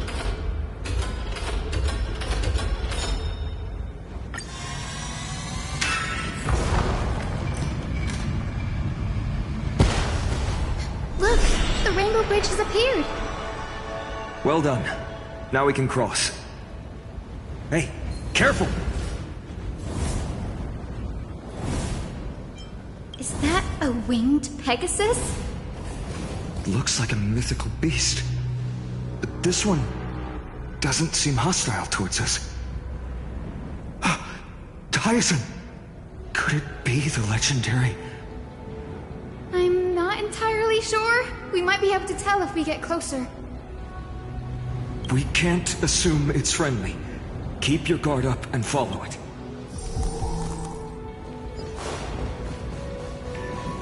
Legend has it that the hero Celiosi was always flanked by two winged companions. Solibus and Lunibus. They were her steeds and comrades. If they are still alive, they might help us confront... It disappeared. An illusion? Or the memory dissipated? How strange. That Pegasus was different from the other memories. It was surrounded in an air of sorrow. Oh, it's so heavy that it's hard to breathe. Was that Lunibus's phantom? Did it appear here because it has unfinished business? If that's really the case, there must be a super strong obsession keeping it in one piece. Could it be some remaining bits of Celiosi's will? We can't be sure of that yet. Let's take the elevator up to the Eye of Twilight's core first.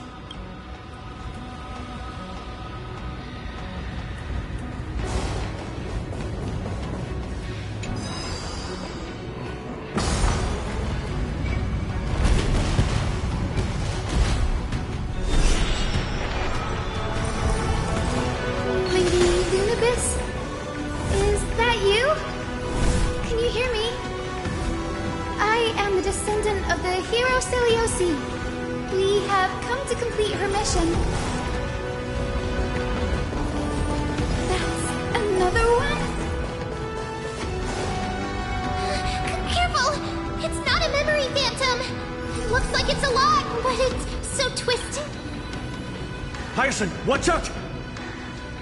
So... you're Lady Lunibus, aren't you?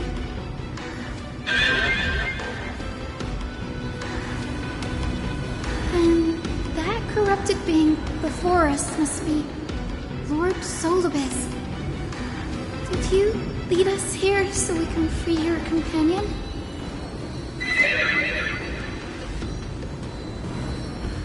I understand now.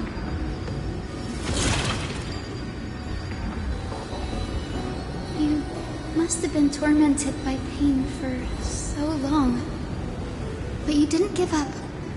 And you've held on to what little is left of your will with such tenacity. Don't be afraid. You're not alone anymore.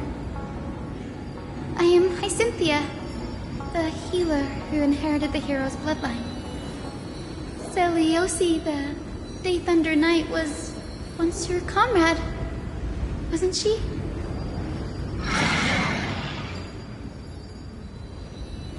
Lord Solobus, your body has been completely corroded by the Black Tide.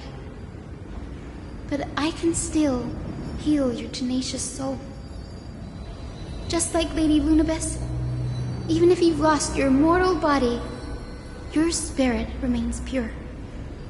Please, keep holding on to what's left of your will, and I will reawaken you as a heroic soul.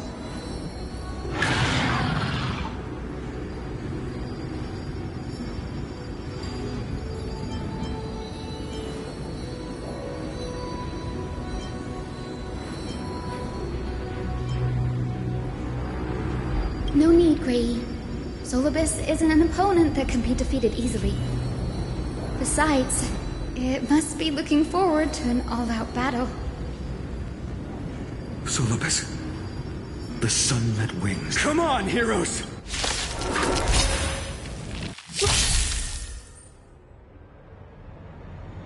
Lord Solobus, please break free from the control of the Black Tide and return to your senses. Swept away by the wind. We can do it! Be of your body and mind. Everything in this world is bleeding. Eternal. Root here. Embrace a new life.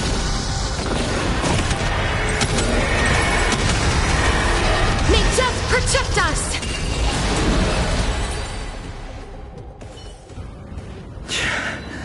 It's over.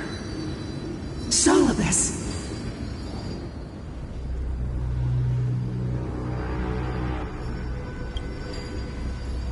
No need to be surprised. After all, this is a world where even a pink puppy can speak. Oh, I can't believe I'm calling myself that now, too. Solobus, you're finally awake.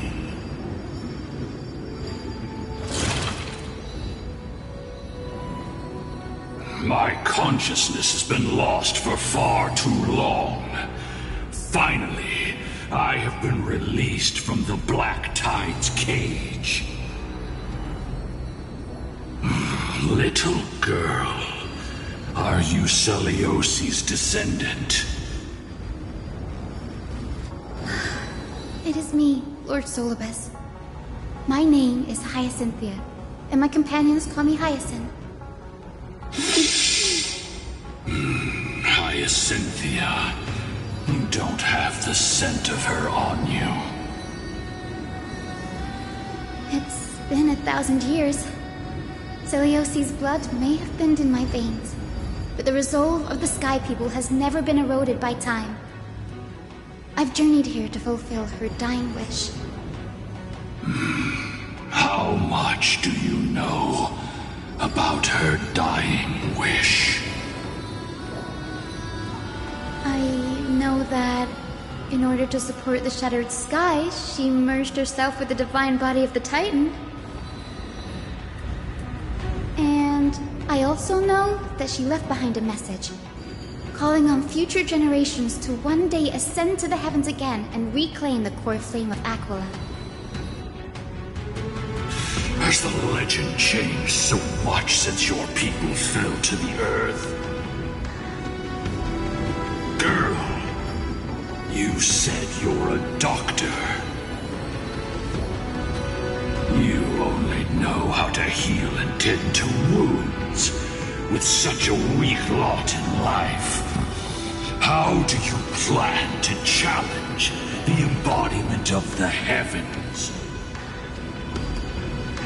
With this long sword, heroic soul.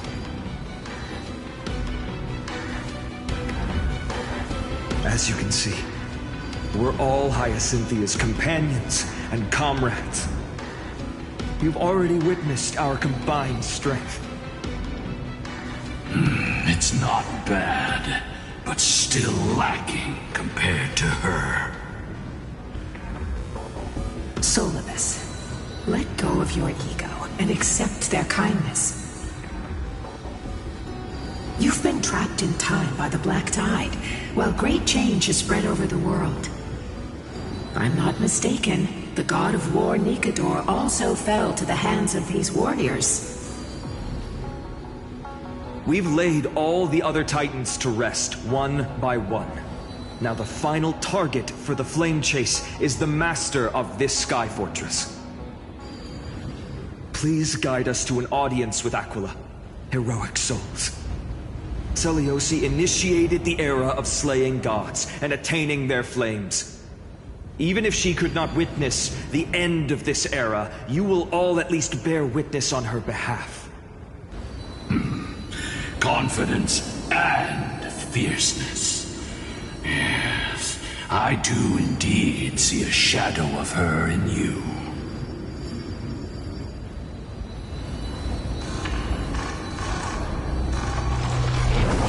Aquila's mark flew away?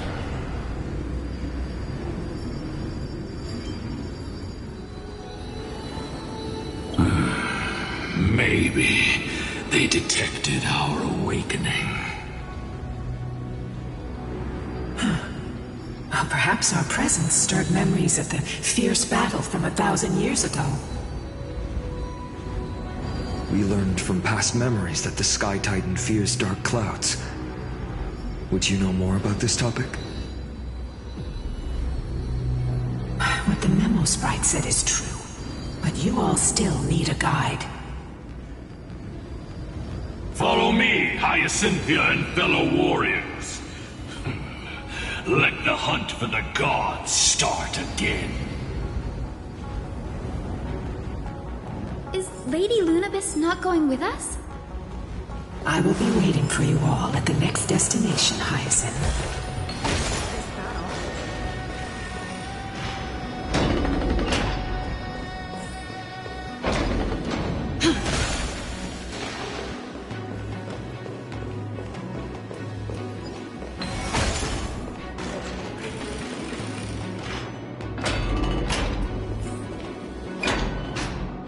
1,000 years have passed, and yet this place feels the same. Just that there is no more human clamor. This is the Hall of the Sunfolk, where the Sunborn once held grand ceremonies to give thanks for Aquila's gifts.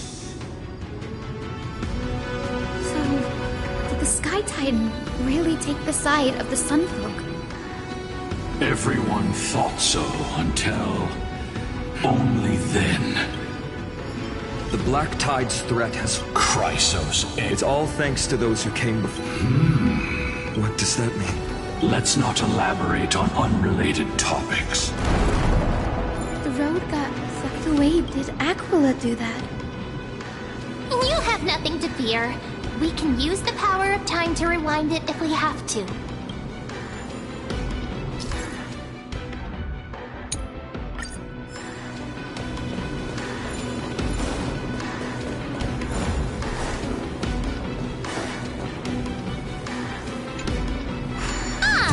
It looks like this device can amplify the power of Orynyx's prayer. Why don't you try to change the wind's direction with now the prayer should rewind for even longer. Let's try to control the wind's direction with this thing, partner.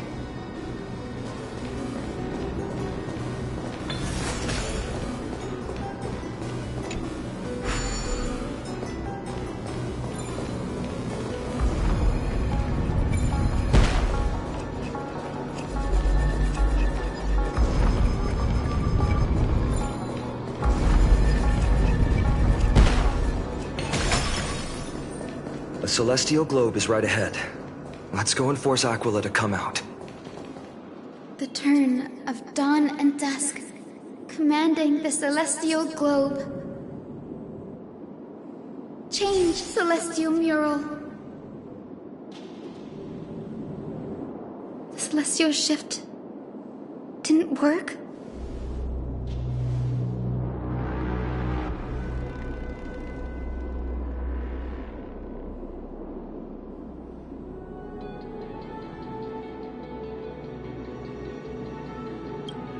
These circuits all seem to be corroded by the black tide.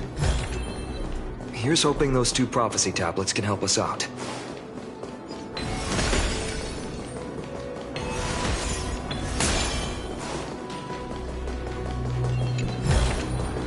Looks good.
Smooth sailing so far.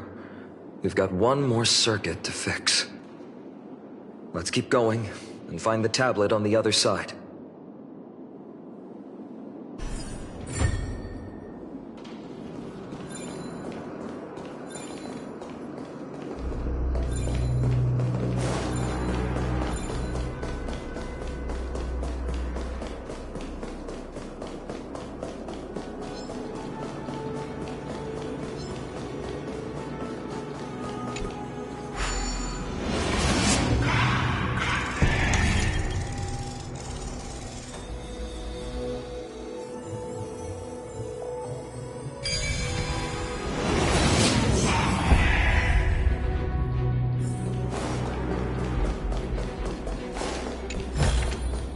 Is that all? We finally made it. Hopefully, this is enough to fix the celestial globe.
For me.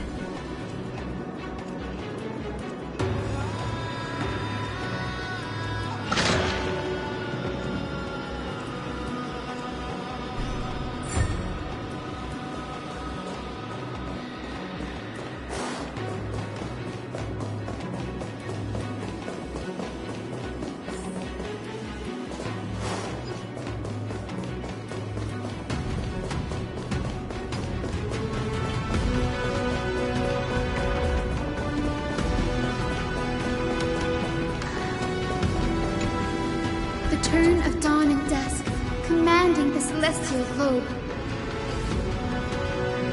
change, celestial mural.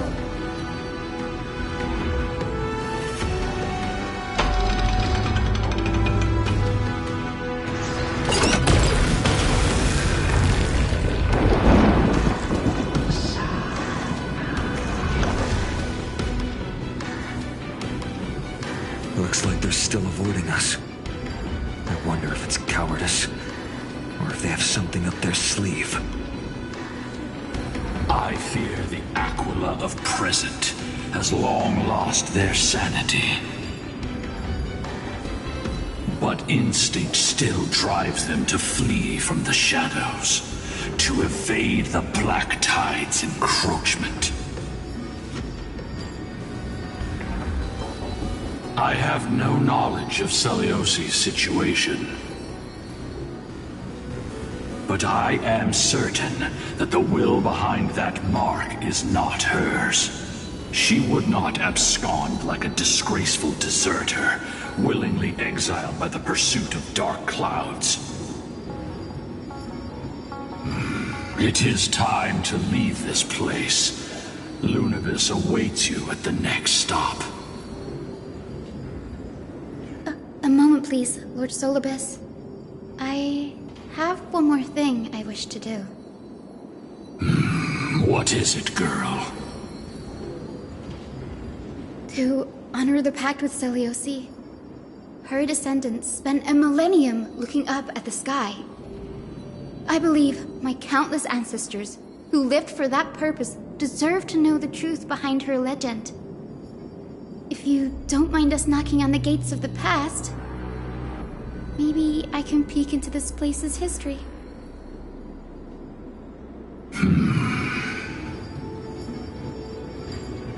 You are the ones who hold Orynyx's miracle. I have no authority to prevent you from delving into the past.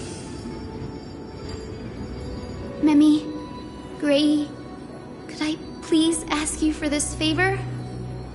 I want to show the truth to my ancestors waiting on the other side. Then there must be a reason behind its falsehood, right?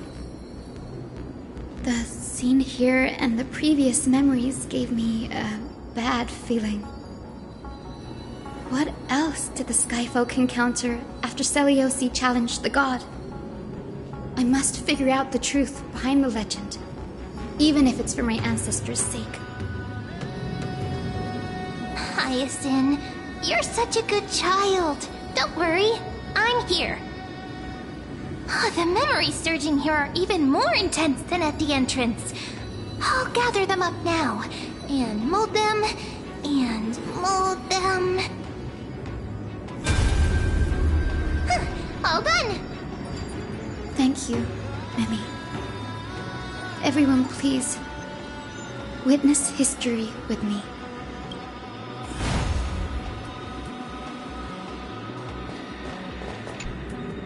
Daughter of Dusk, have you finally gone mad? I know it! The child with the blood of 2 feuding clans will one day destroy the Sky Castrum! Will you really point the tip of your spear at our god? Stay your hand. Your recklessness will only bring divine retribution.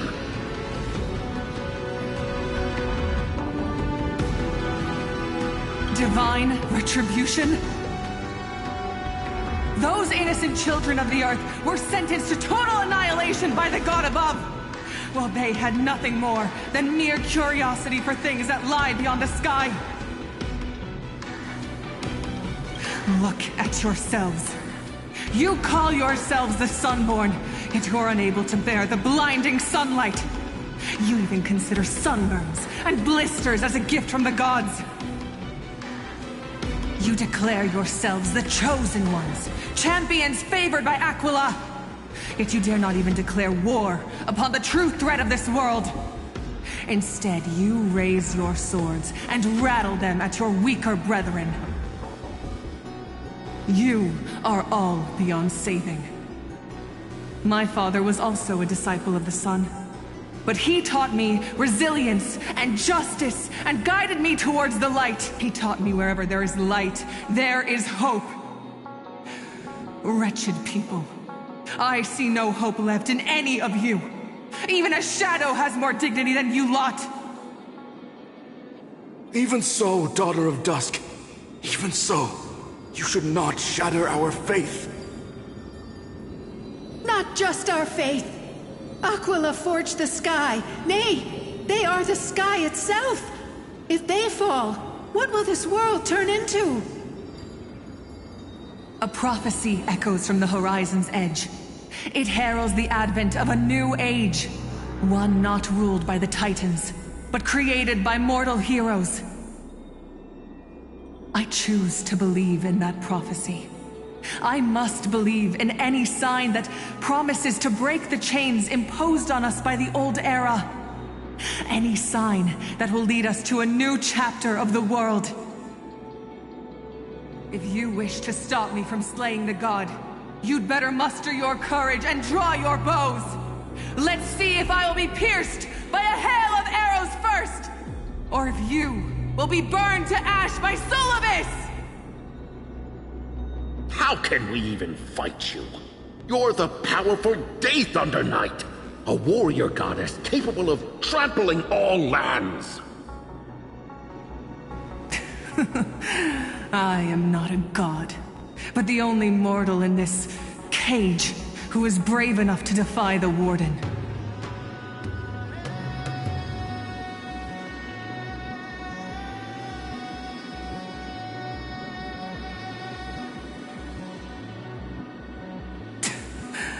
See, you are all truly weak beyond measure. The hunting ground beckons. The hero Celio. She was brute. At that time. We should get go. Aquila has fled to the other end of the fortress. Let's chase after them. Lunabis will lead the way. Hmm.